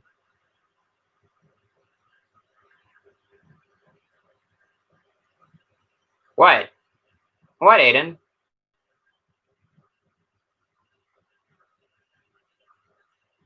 What do you mean I don't care? Whatever. Cleansing Fire, or Cleansing Wildfire, is the 1 general, 1 red for a sorcery. Destroy target land. Its controller may search their library for a basic land card, put it onto the battlefield tapped, then shuffle their library. And you're the one that left, so yeah. And then you get a draw card. Tajiro Snarecaster is a 1/4 elf rogue for 2 general, 1 green, and it has reach. Ooh.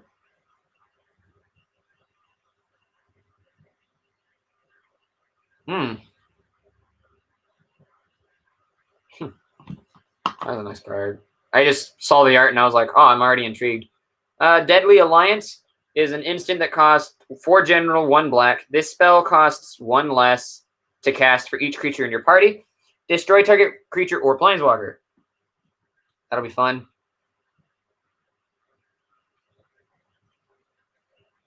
You and Douglas were playing Fortnite, so I don't understand how that's not him wanting to do anything, and I wanted to get this done. I'm trying. Demon's Disciple is a 3/1 human cleric that costs 2 general, 1 black. When it enters the battlefield, each player sacrifices a creature or planeswalker. That is everyone, not just your opponents, but you too. Thundering Spark Mage is a 2/2 human wizard. Is a 2/2 human wizard that costs 3 general, 1 red. When Thundering Spark Mage enters the battlefield, it deals X damage to target creature or player, where X is the number of creatures in your party. That's cheaper than other stuff. Whatever. Oh, wait, the other one can kind of get rid of Indestructible. Okay. Dwari Disruption is an instant that costs 1 blue, 1 general. Counter target spell unless its controller pays 1. And it's the duel. And the Dwari Ruins is it enters the battlefield tap, and you get 1, and you can tap it for blue. Aiden, can you see that clearly? And then there's the other side. And I have no idea how long the delay is for you right now. So if you can, tell me if you see that clearly. Skyclave Apparition. Kind of, okay. So the delay is not that long, probably like 10-ish seconds maybe. I don't know. Yeah, it does. It does look pretty cool. Anyway, the Skyclave Apparition is a 2/2 core spirit that costs 1 general, 2 white. When Skyclave Apparition enters the battlefield, exile up to 1 target non-land, non-token permanent you don't control with converted mana cost 4 or less.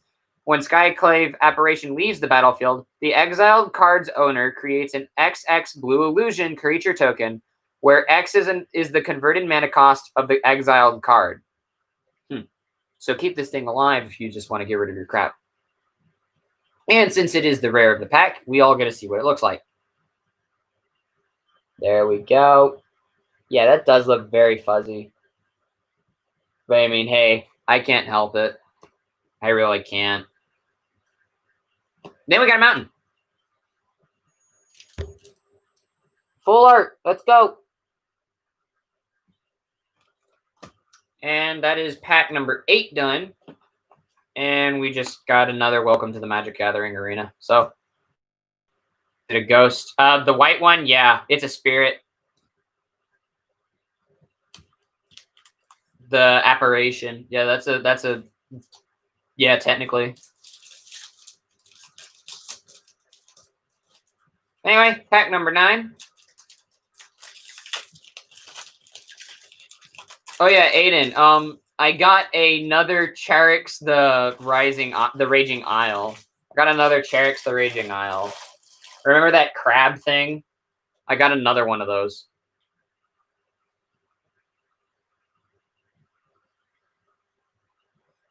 Also, there were 2 rares in that pack, and that was the second rare. So that's pretty cool. Deliberate. Yeah. And then I checked the price, and it's only like 14 cents.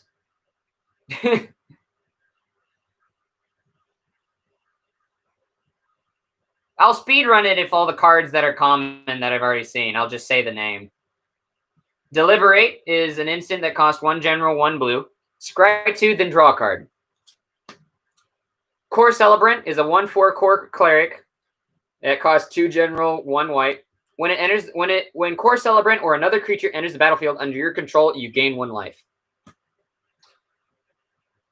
Inordinate Rage is an instant that costs 1 general, 1 red.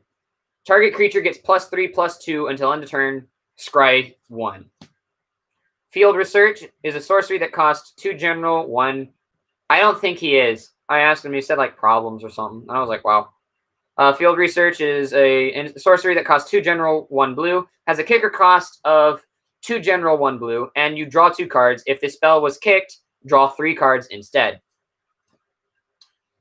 Expedition Skulker. I've already gotten this. It's a 2/2 that costs 2 mana. And it has Death Touch as long as you have another rogue.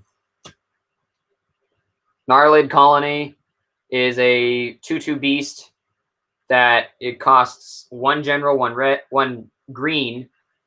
Has a kicker cost of 2 general and 1 green. And if Gnarlid Colony was kicked, it enters the battlefield with 2 +1/+1 counters on it. Each creature you control with +1/+1 counter on it has trample. Could have just gotten something here. Big brain.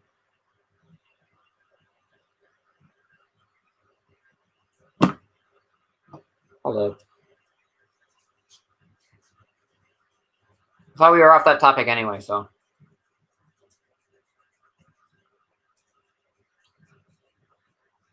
Oh, hey, I got the same card, but this time it's not the... That's cool. So earlier I got this, the Prowling Felidar, right? And it's the showcase art. I just got the Prowling Felidar again without the showcase art. That's cool. It was coming anyway. I mean, it's a common, so that most likely would have happened. Anyway, since you weren't here, Aiden, Prowling Felidar is a 2/3 cat beast that costs 3 general, 1 white. The Felidar, right? Yeah. Anyway, and it has Vigilance and Landfall. Whenever a land enters the battlefield under your control, put a +1/+1 counter on Prowling Felidar. Now that I have 2 of those, that's stupid. Not really, though. It's not that stupid. It's not that stupid of a card. Landfall is honestly actually a broken mechanic. Like, it's not a broken mechanic, but it's just really, really dumb. Because there's a card out there, Aiden. I do? No, I don't. I have 1. There are 3 people here. But there's only 1 light. Oh, okay. Whatever. Anyway, there's 1 card out there. I don't remember what it's called. But it's like something of Zendikar. No, or is it... It's Avenger of Zendikar or something like that. And basically what it does is it starts as a 6/6 or something.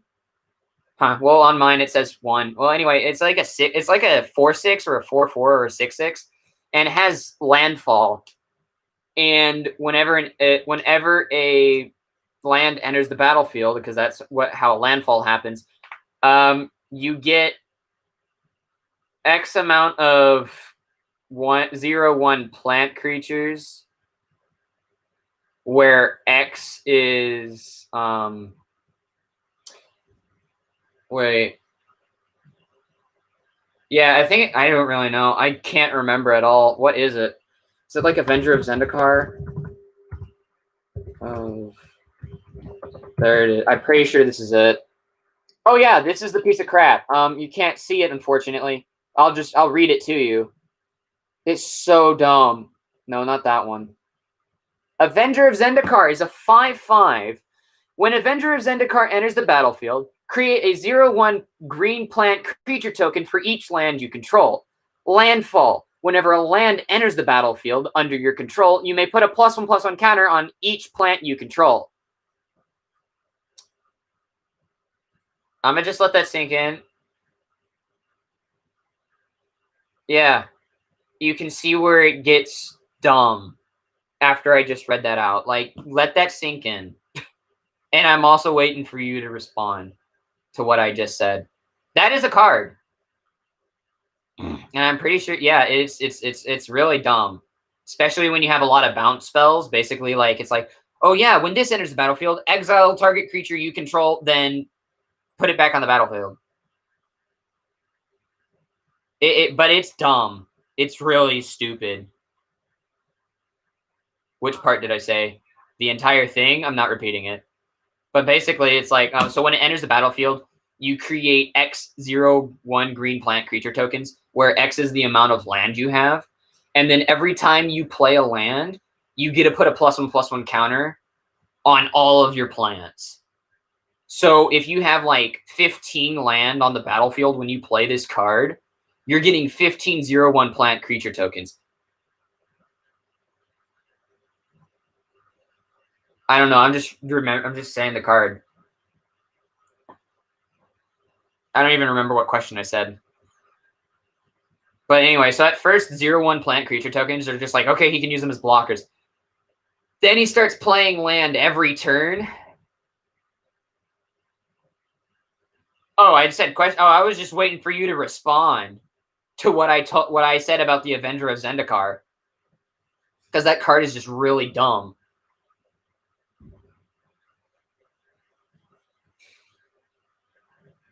Wait, are we almost out of? Huh. I guess we have one more pack after these few cards.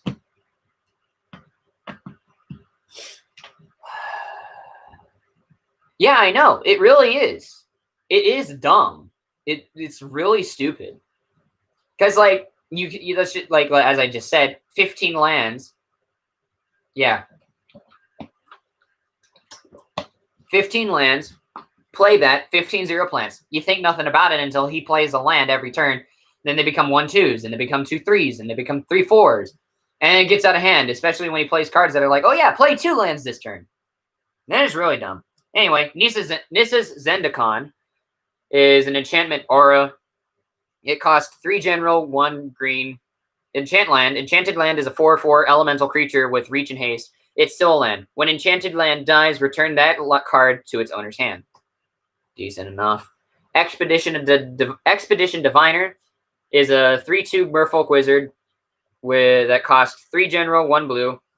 Flying. As long as you control another wizard, Expedition Diviner has when this creature dies, draw a card. Skyclave Plunder is a sorcery that costs 4 general, 1 blue. Look at the top X cards of your library, where X is 3 plus the number of creatures in your party. Put 3 of those cards into your hand and the rest on the bottom of your library in any order.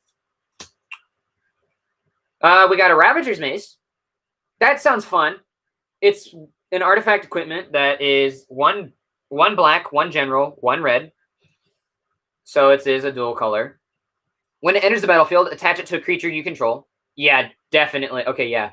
So, Aiden, since you weren't here for the past 2 hours, well, past hour and a half, I would say, a lot of the artifacts I've gotten that are equipment, they all have basically, like, when it enters the battlefield, you just equip it right off the bat. It still has an equip cost, but you do it for free the first time. Equipped creature gets +1/+0 for each creature in your party and has menace. Sounds pretty fun. And since it is a dual-colored card, I will show that off as well. Don't ask me what's holding it. I'm pretty sure it's like a demon insert or something like that. And you're probably going to ask me, so it's a demon. We got the Balaged Recovery.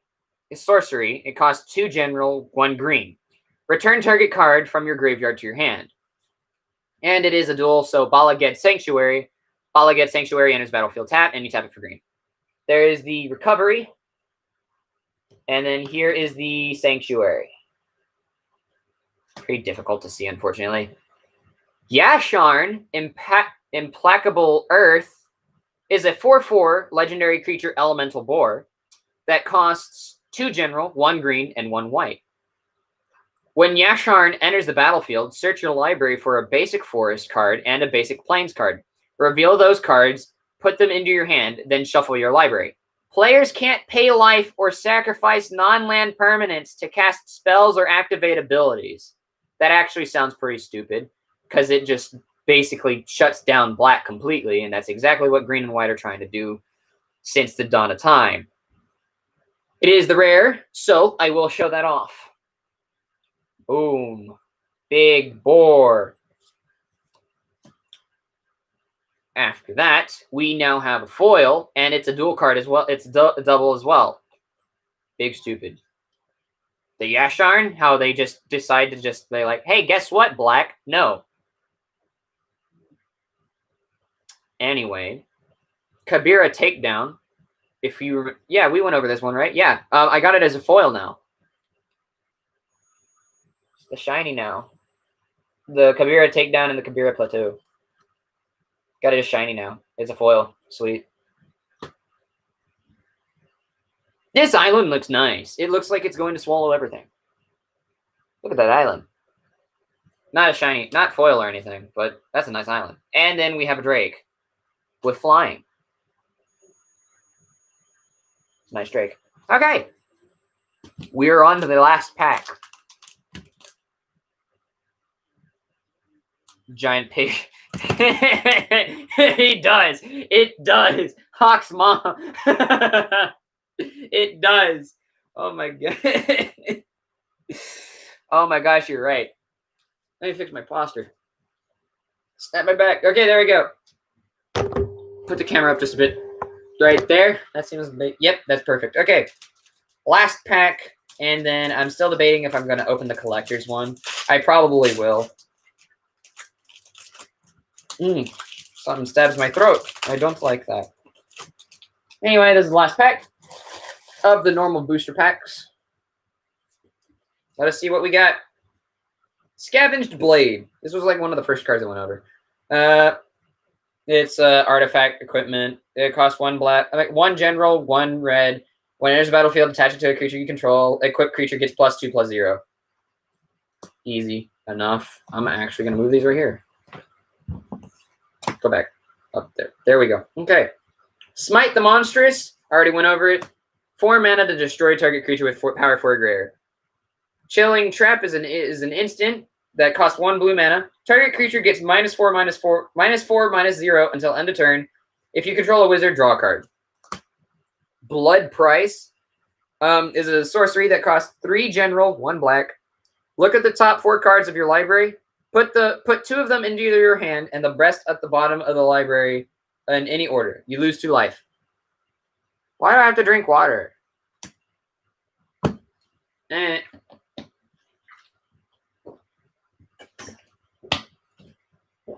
Happy?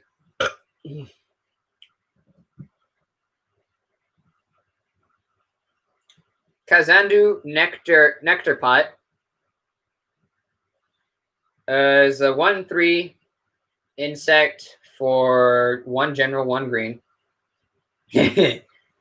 And it only has a landfall trigger. Whenever a land enters the battlefield under your control, you gain 1 life. Okay. That's why. Deadly Alliance, I already went over it. Not going to go over it again. Highborn Vampire is a 4/3 vampire warrior that costs 3 general, 1 black. Simple enough. Dauntless Unity is an instant that costs 1 general, 1 black, 1 white. And it has a kicker cost of 1 general, 1 white. Creatures you control get +1/+1 until end of turn. And if this spell was kicked, those creatures get +2/+1 instead until end of turn. Strength of Solidarity is a sorcery that costs 1 green. Choose target creature you control. Put a +1/+1 counter on it for each creature in your party. Okay. Back to that card. Aiden, I don't think you know what the party mechanic does, but your party consists of up to one each of cleric, rogue, warrior, and wizard. So your party can consist of 4 creatures, and like so basically, if I have a cleric, a rogue, a warrior, and a wizard, I have a max party. I don't know if there are any cards that are like, oh yeah, do this if you have a max party, but there are a lot of cards that are like, do this, and then you can multiply it or like add to it because you have more in your party. This card gives at most 4 counters, at most 4 +1/+1 counters for only 1 green mana. That's fun, I guess. Woo. Suck if you have to play against that. Anyway, Royal Eruption is a sorcery that costs 1 general, 1 red. It has a kicker cost of 5 general. And Royal Eruption deals 3 damage to any target. If it was kicked, it deals 5 damage instead. I wish it was like it adds to that, because like you have to pay for 7 mana just to deal 5 damage. That's like super situational. It's like, I'm not gonna do that just to like yes, I'm not gonna just do that. I'm going to do that if I have to. Because 2 mana for 3 damage is pretty good. But now I'm paying 7 for 5. Now, if it was 7 for 8, I would be fine with, but it's not. That's what I don't like about the damage cards and stuff. It's just like, oh, I guess. Paired Tactician is a 3/2 human warrior that costs 2 general. Whoever just left, how dare you? Never come back. I don't even know if they left. Oh, wait, they did. Man. That's rude, though, Aiden. Still, I'm sad now.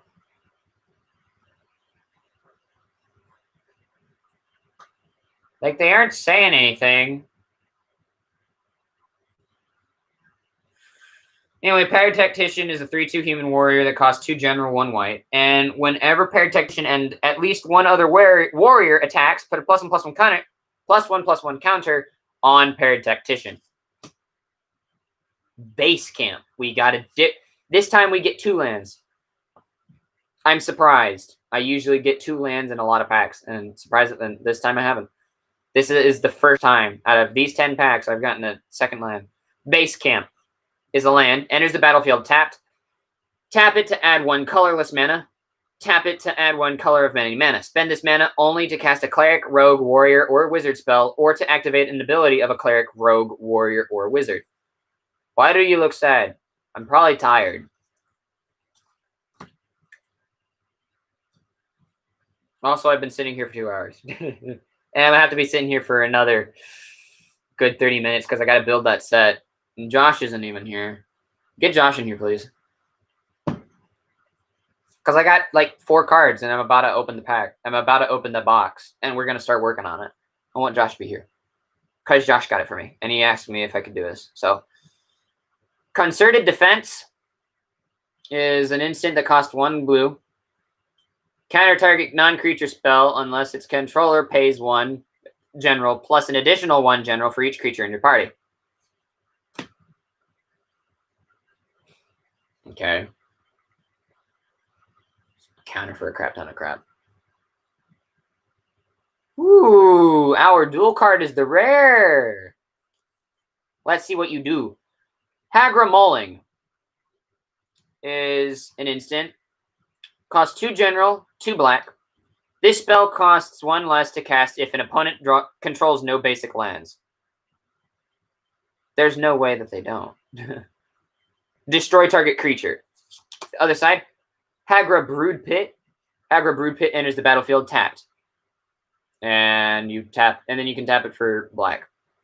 There is the Mauling. That man is about to die. And then there is the Brood Pit. And I think that's where he's going, and that's where he's going to die. Then we got Plains. Nice Plains. And then we just got one of the dual cards, so. That is all 150 cards. Jeez. I guess I'll get Josh. I don't know, just spam Josh maybe? Get in here.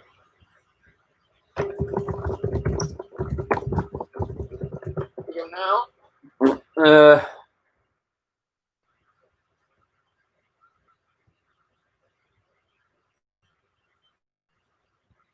Yeah.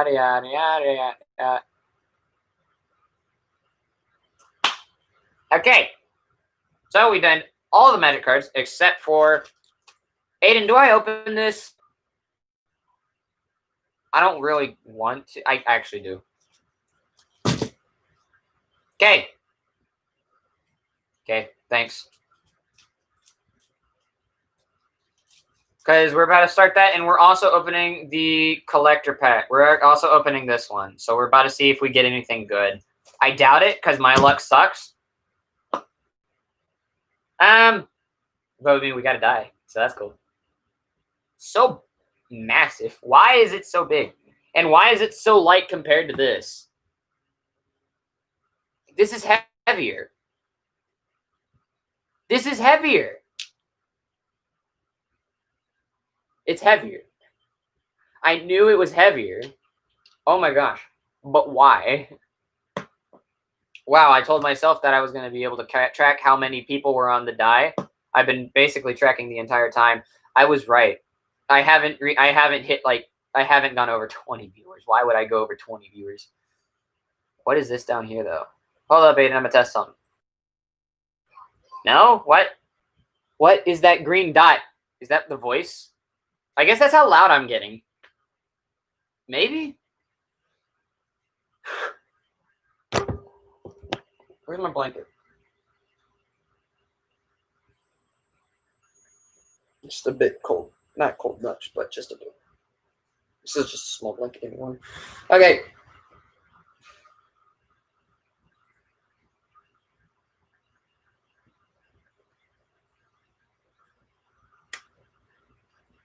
Hello, whoever has just joined. We are going over some. I'm not playing, but we're opening some Magic the Gathering. Unless that's Josh. Hi, Josh. If you are Josh. If not, hello. We're just opening some card packs because for Christmas I got the Zendikar Rising gift box. It's this thing, and so we just recently got done with all of the just got the 10 booster packs open just a few minutes ago. That's the entire stack. We went over all of it in a terrible way. Also, what you get is you get a die. Pretty big. I don't know why. Honestly, I like it though. You get 20 basic lands, you get 20 foils, and then you also get a special alternate art or something. Hello, hello. I see another person has joined. Hello to you. I'm Red Reptilian, and yeah, just waiting for something. I don't know what I'm waiting for. I think they've joined. So anyway, even if they haven't, okay, I'm done with my blanket. That's a thumbtack that needs to go right there so I don't get stabbed. So we're going to open this. I just dropped it. It's a collector booster pack. It's not a normal one. I think it's like kind of like Masters or something. It's like it's like all the good stuff. Maybe. I've actually never opened one, so this is an experience for me as well. So we're about to see what we get. But fourth person who came in, basically I got a gift edition box for Christmas. I was like, whoa, this? And I looked at the back of it. I was like, yes, cool, awesome. So yeah, we're gonna open this right now.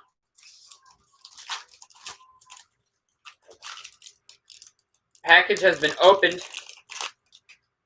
and the trash is going in my little trash box area. It's not my trash box. It's just for at the moment. Right. That's what this is.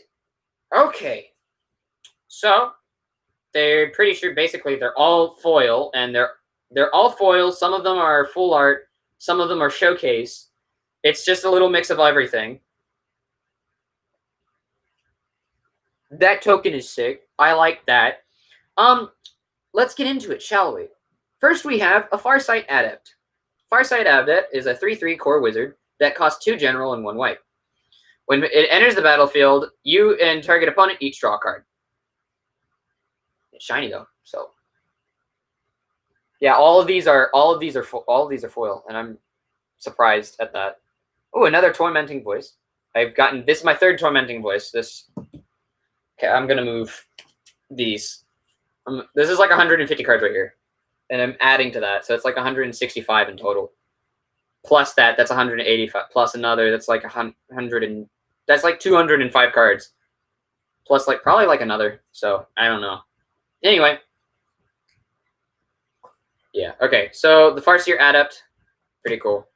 Tormenting Voice. If you don't know what it is, hello. Somebody who has just joined. Pretty sure that's Josh. Hi, Josh. How are you? Anyway, Tormenting Voice is it's a sorcery that costs 1 general, 1 red. As an additional cost to cast the spell, discard a card, and then you draw 2 cards. Pretty normal. We've had it in the past, and yeah, they're all foil. I just want to show you the art, I guess, since they're foil. I've gotten 2 of these as well. Dauntless Survivor is a 1/1 human warrior, and it costs 1 general, 1 green. When it enters the battlefield, put a +1/+1 counter on target creature. There's the art. There it is. I wish I could get a better angle for lighting. If I turn it a bit, maybe? Could that help? Oh, that'll help. Let's see. Does that help? No, it doesn't. Okay. Wow, rude. The people left.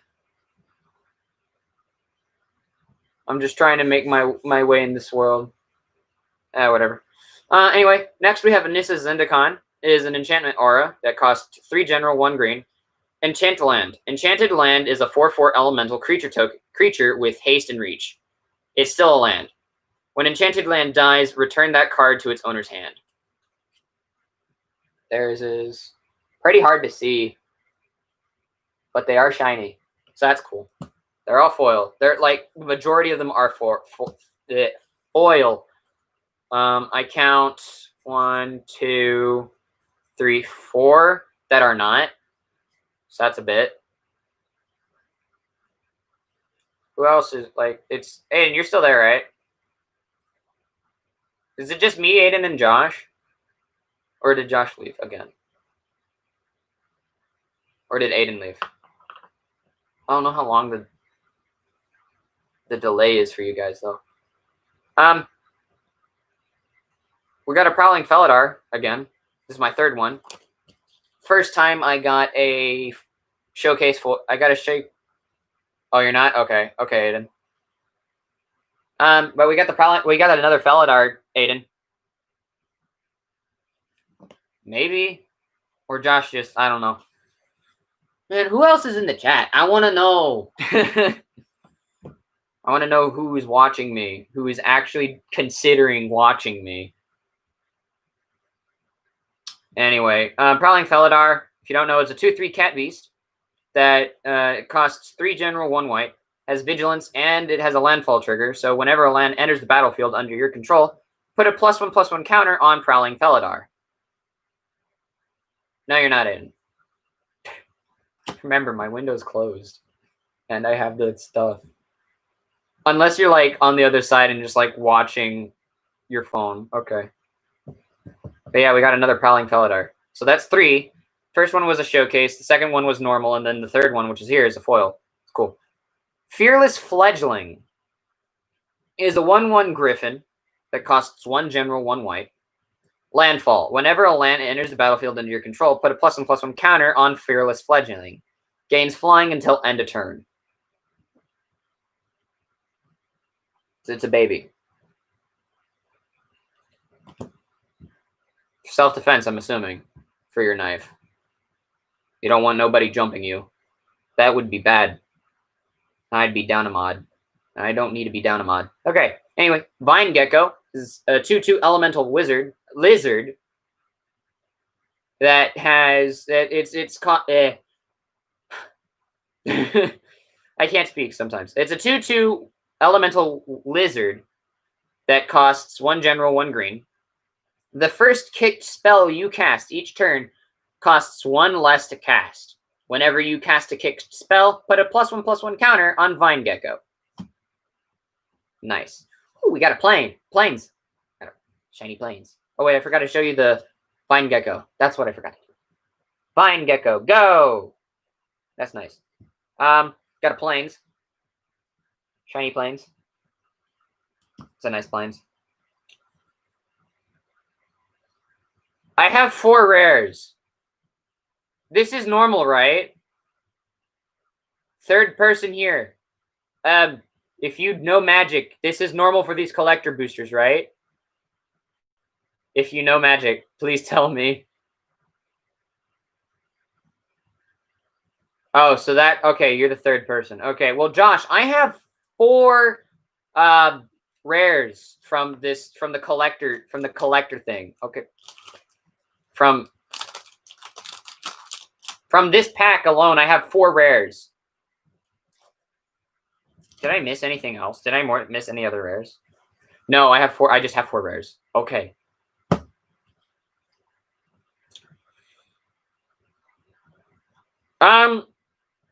Josh, I'm almost done. Stop playing Fort and Watch, because I'm about to do your thing as well. I'm about to do this as well. After we get through all these, I'm gonna do that. Magmatic Channeler is a 1/3 human wizard that costs 1 general, 1 red. As long as there are 4 or more instant and or sorcery cards in your graveyard, Magmatic Channeler gets +3/+1. And you can tap it, discard a card, exile the top 2 cards of your library, then choose one of them. You may play that card this turn. And this is it's a borderless. We got a borderless in here, guys. Let's go. Borderless. It's not foil though. So, but that's one of the rares. Legion Angel is a 4/3 angel warrior. It costs 2 general, 2 white. Flying. When Legion Angel enters the battlefield, you may reveal a card you own named Legion Angel from outside the game and put it into your hand. I really wish I got more Legion Angels then. Oh. That would have been so good. Well then.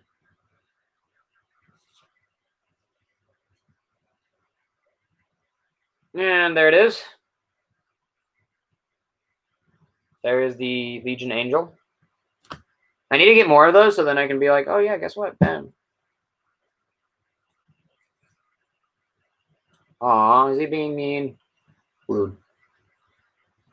Well, we have cards, so more cards. Makindi Ox is a 4/4 Ox that costs 4 general, 1 white. Has a landfall trigger. Whenever a land enters the battlefield under your control, tap target creature an opponent controls. It's a showcase art, so that's pretty cool. Showcase. And we also have another Fearless Fledgling. This time it is a showcase, so it's not the foil, but it's a showcase. So we already went over Fearless Fledgling. So 1/1. Whenever a land enters the battlefield, put a +1/+1 counter on it, and it gets flying until end of turn. Branchloft Pathway. Ooh. Ooh.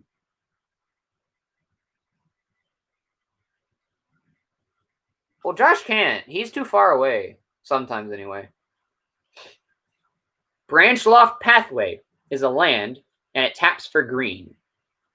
It is a double-faced Boulderloft Pathway.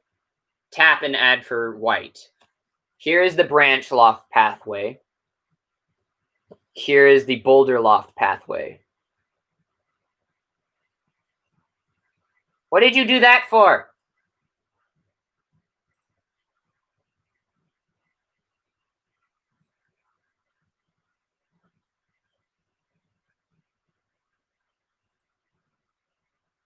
Boom, punishment. I wish you could, like, change the times. Not 300 seconds. That sucks. That was uncalled for, Aiden. Do I have to wait for you two? I'm going to just go. So anyway, here's the Branchloft Pathway. And this time I don't have to, it doesn't have to enter the battlefield tapped, so that's good. And then here's the Boulder Loft Pathway. Hey, I know you're probably screaming at me, but you learned your lesson. I told you don't abuse it.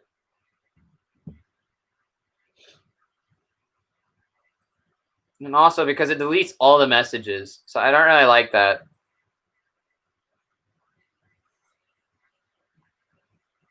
Spitfire Lagak. Oh, we got one of these earlier.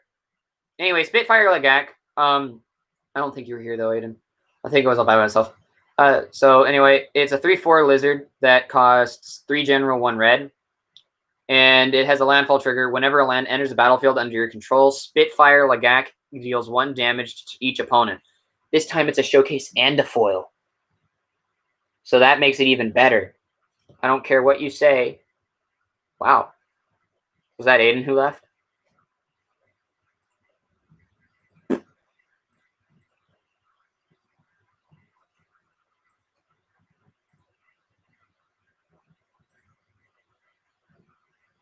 There you go, Josh. I needed another. And I trust you. I was about to say we got another Felidar. What was it called again? I thought we got another Prowling Felidar.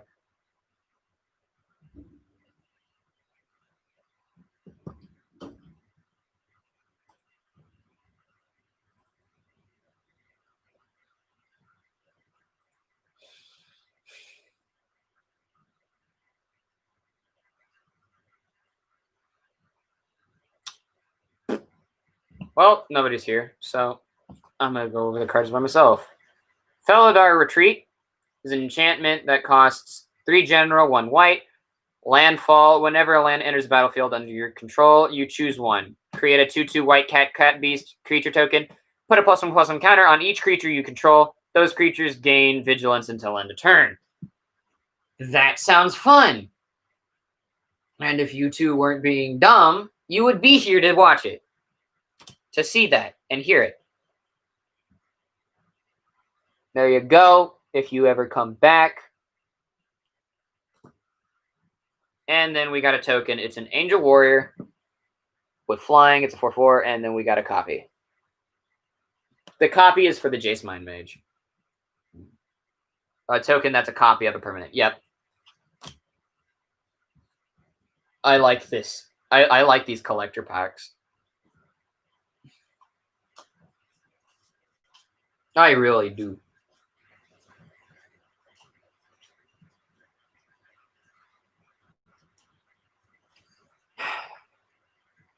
So that's that.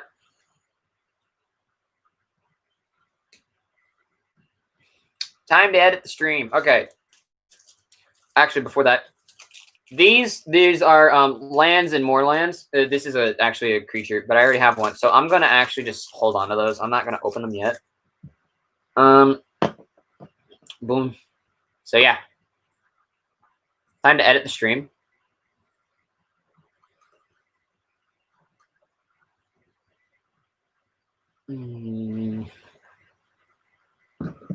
So now we're moving on to the next part of it.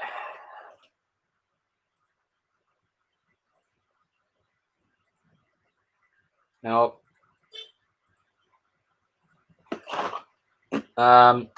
I don't think I can. Crap. I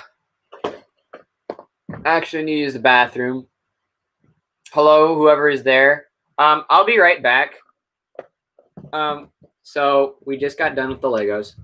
I mean, not the Legos. We just got done with the Magic, and the cards I got were actually pretty cool. I'll be right back. I need to take a quick break. And then when I get back, we're going to build this. We're going to build the plane. And on the back, it has a better picture for it. So we're going to build a plane. So I'll be right back. Look at the box, I guess. And this die I got, which is actually pretty cool. Be as fast as I can. I do need to use the bathroom. So I'll be right back. Hang out, I guess.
Okay.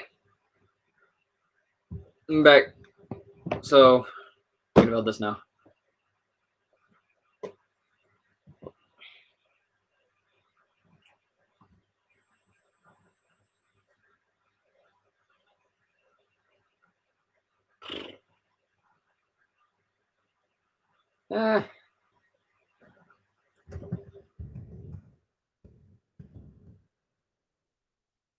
That's what it is. Good. Oh, that'll help, I guess. Find me, please. I'm bored. Okay.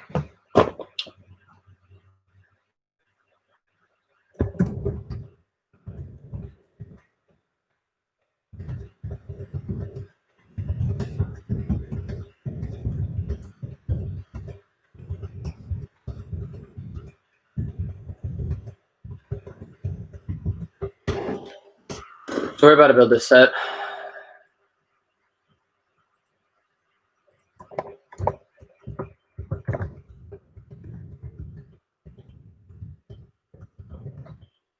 There we go.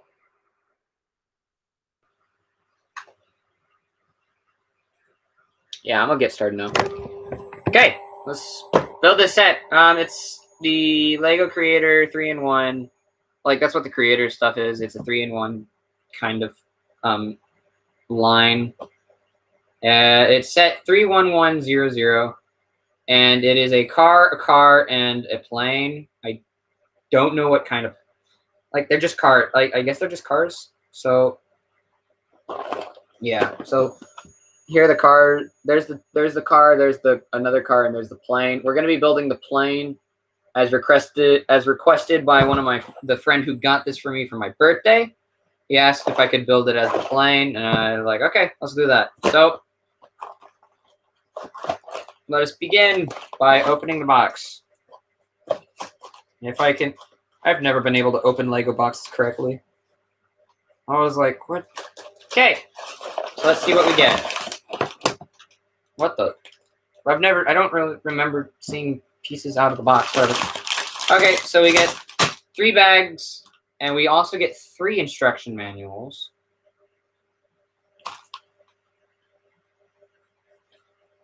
Huh. I mean, that's cool. I mean, I understand why 3 instruction manuals, because this is also for kids. What is the age of this? 6 and up. Yeah, this is also for kids. Like, this is meant for kids, basically. Not really, but, like, yeah. So we're going to build a plane. These 2, don't need them. Let us begin. So, first off, we have these 2 things. I'm pretty sure these are going to be, like, the...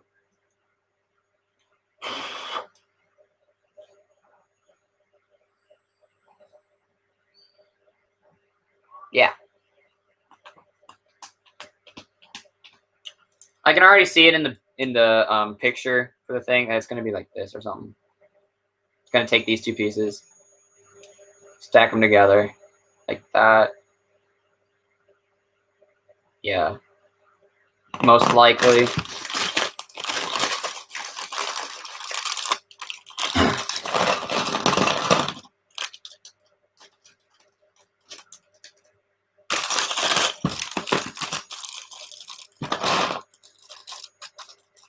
I don't know why they didn't just put it in the bag. Seems kind of dangerous.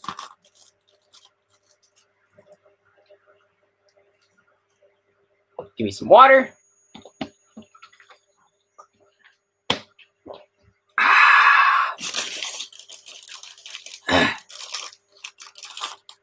For the rest of these pieces,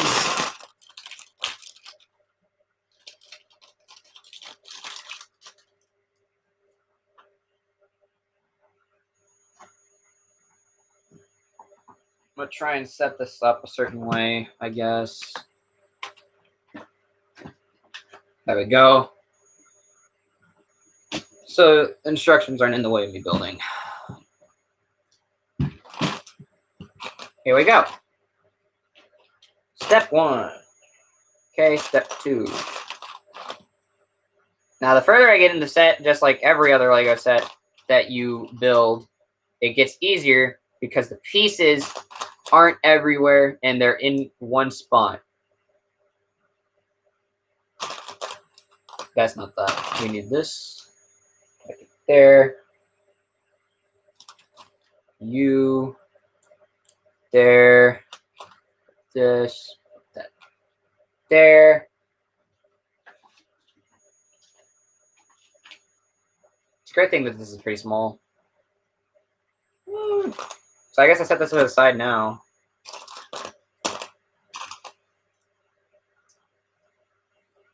There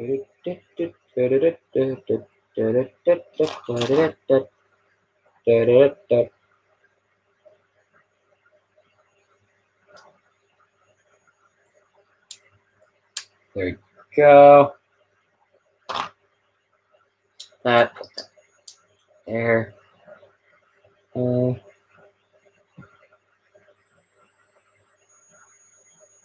I have the pieces to make another. That's a wing. Yeah, that's definitely a... Yep, that was a wing.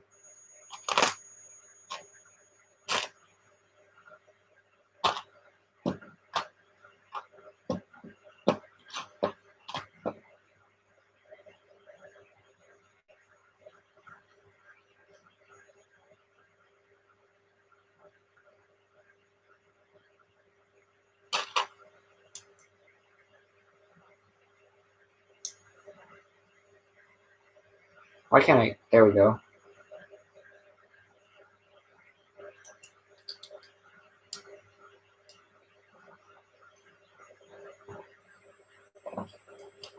Got there.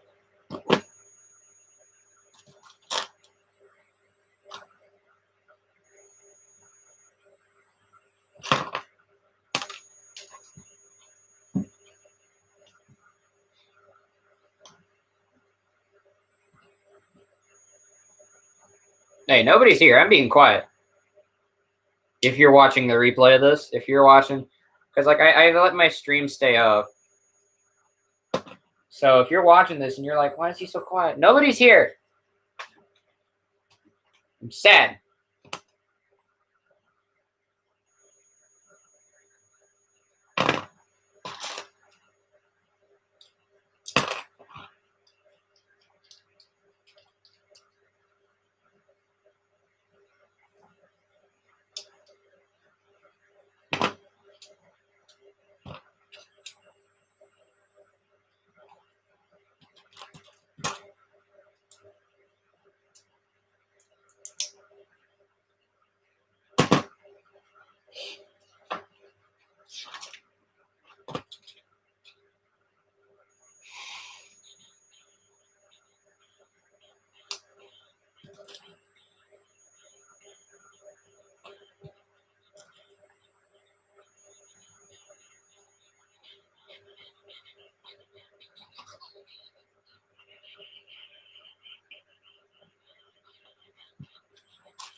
Hello?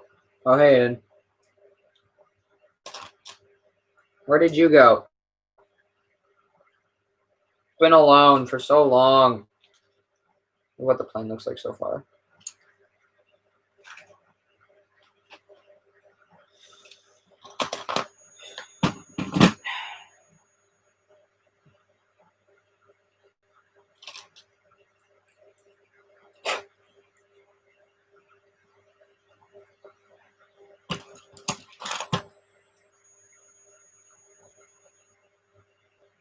Yeah, I don't know. I don't know why either of you left.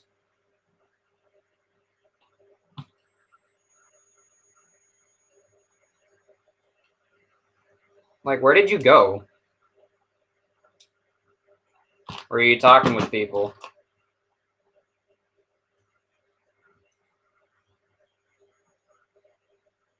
Like I told Josh on Discord, hey, I'm building the plane.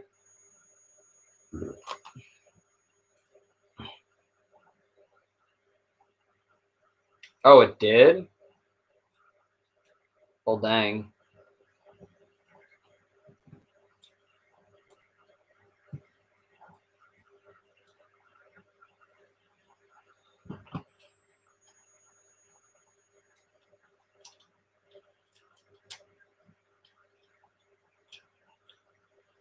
There's the plane so far. I think we're just going to be doing detailing now. There's no way that we're just going to be left with all these pieces.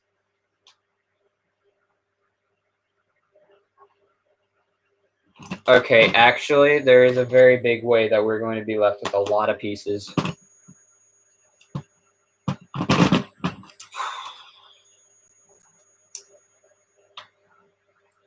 Sweet extras.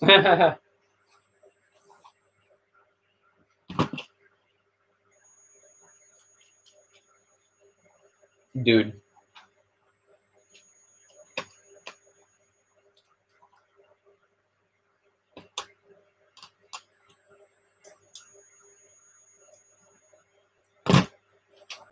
We're done.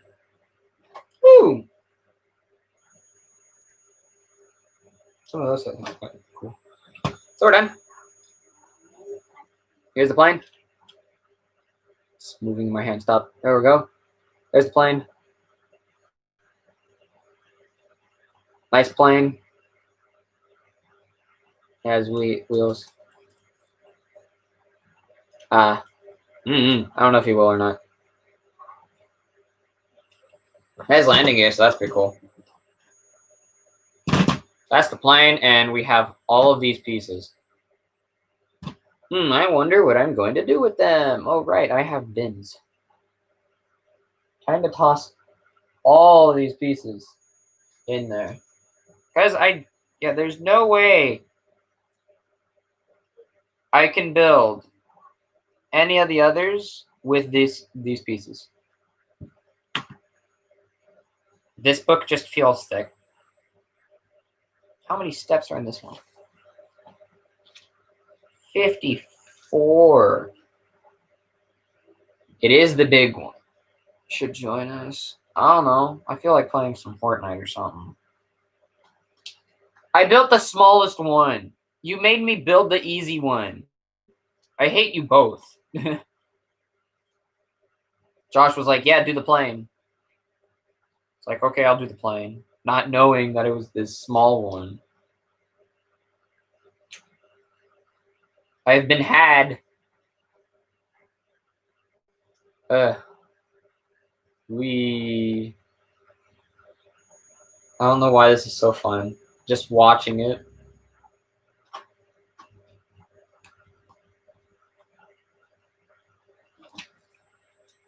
I guess that should just end. I guess. Not me. Bye. Have fun.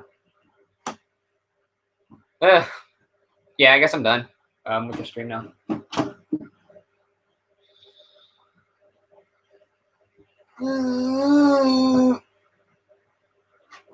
So tired.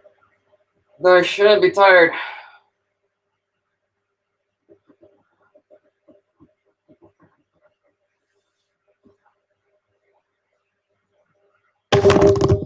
Josh missed it. And Josh was the one that wanted me to build it. Heck you, Josh. Anyway, this is your playing. Honestly, looks at. I like it. I like it. I like it. I like it. I like it. Thank you for this for my birthday. Thank you. All of these pieces, though, I don't know what I'm gonna do with them. I mean, it's easy. I just put them in my bins and stuff, and then yeah, it's that easy to do. But actually, I'm not gonna change it at all. I'm leaving it as the plane. If I take it apart, I take it apart. There's no but about it. All these are going into the extras. Thank you, thank you, Josh. Oh, cool. I got extra tires. Sweet. I'm gonna fit these onto those now.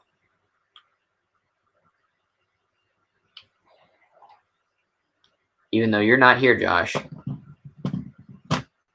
I want to see something.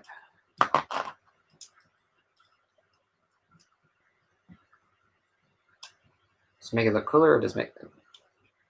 Nah.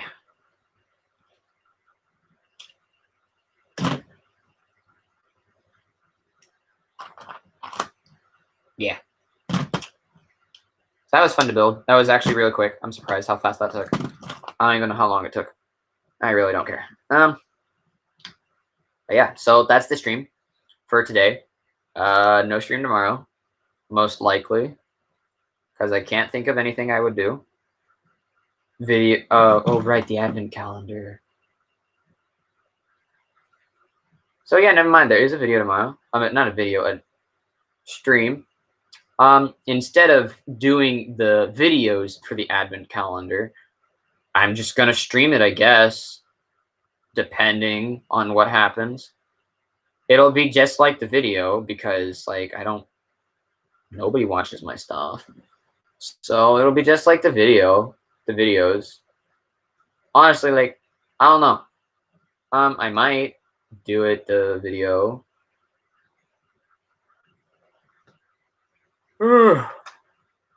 Who's tired? I'm tired.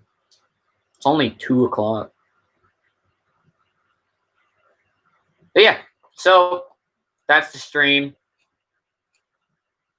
Don't know what else I'm gonna do.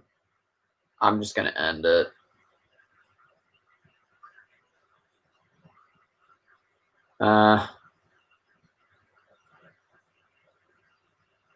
Yeah, so I'm just looking at stuff now. So yeah, I'm gonna just end the stream here. Thanks for everybody who came around and watched it.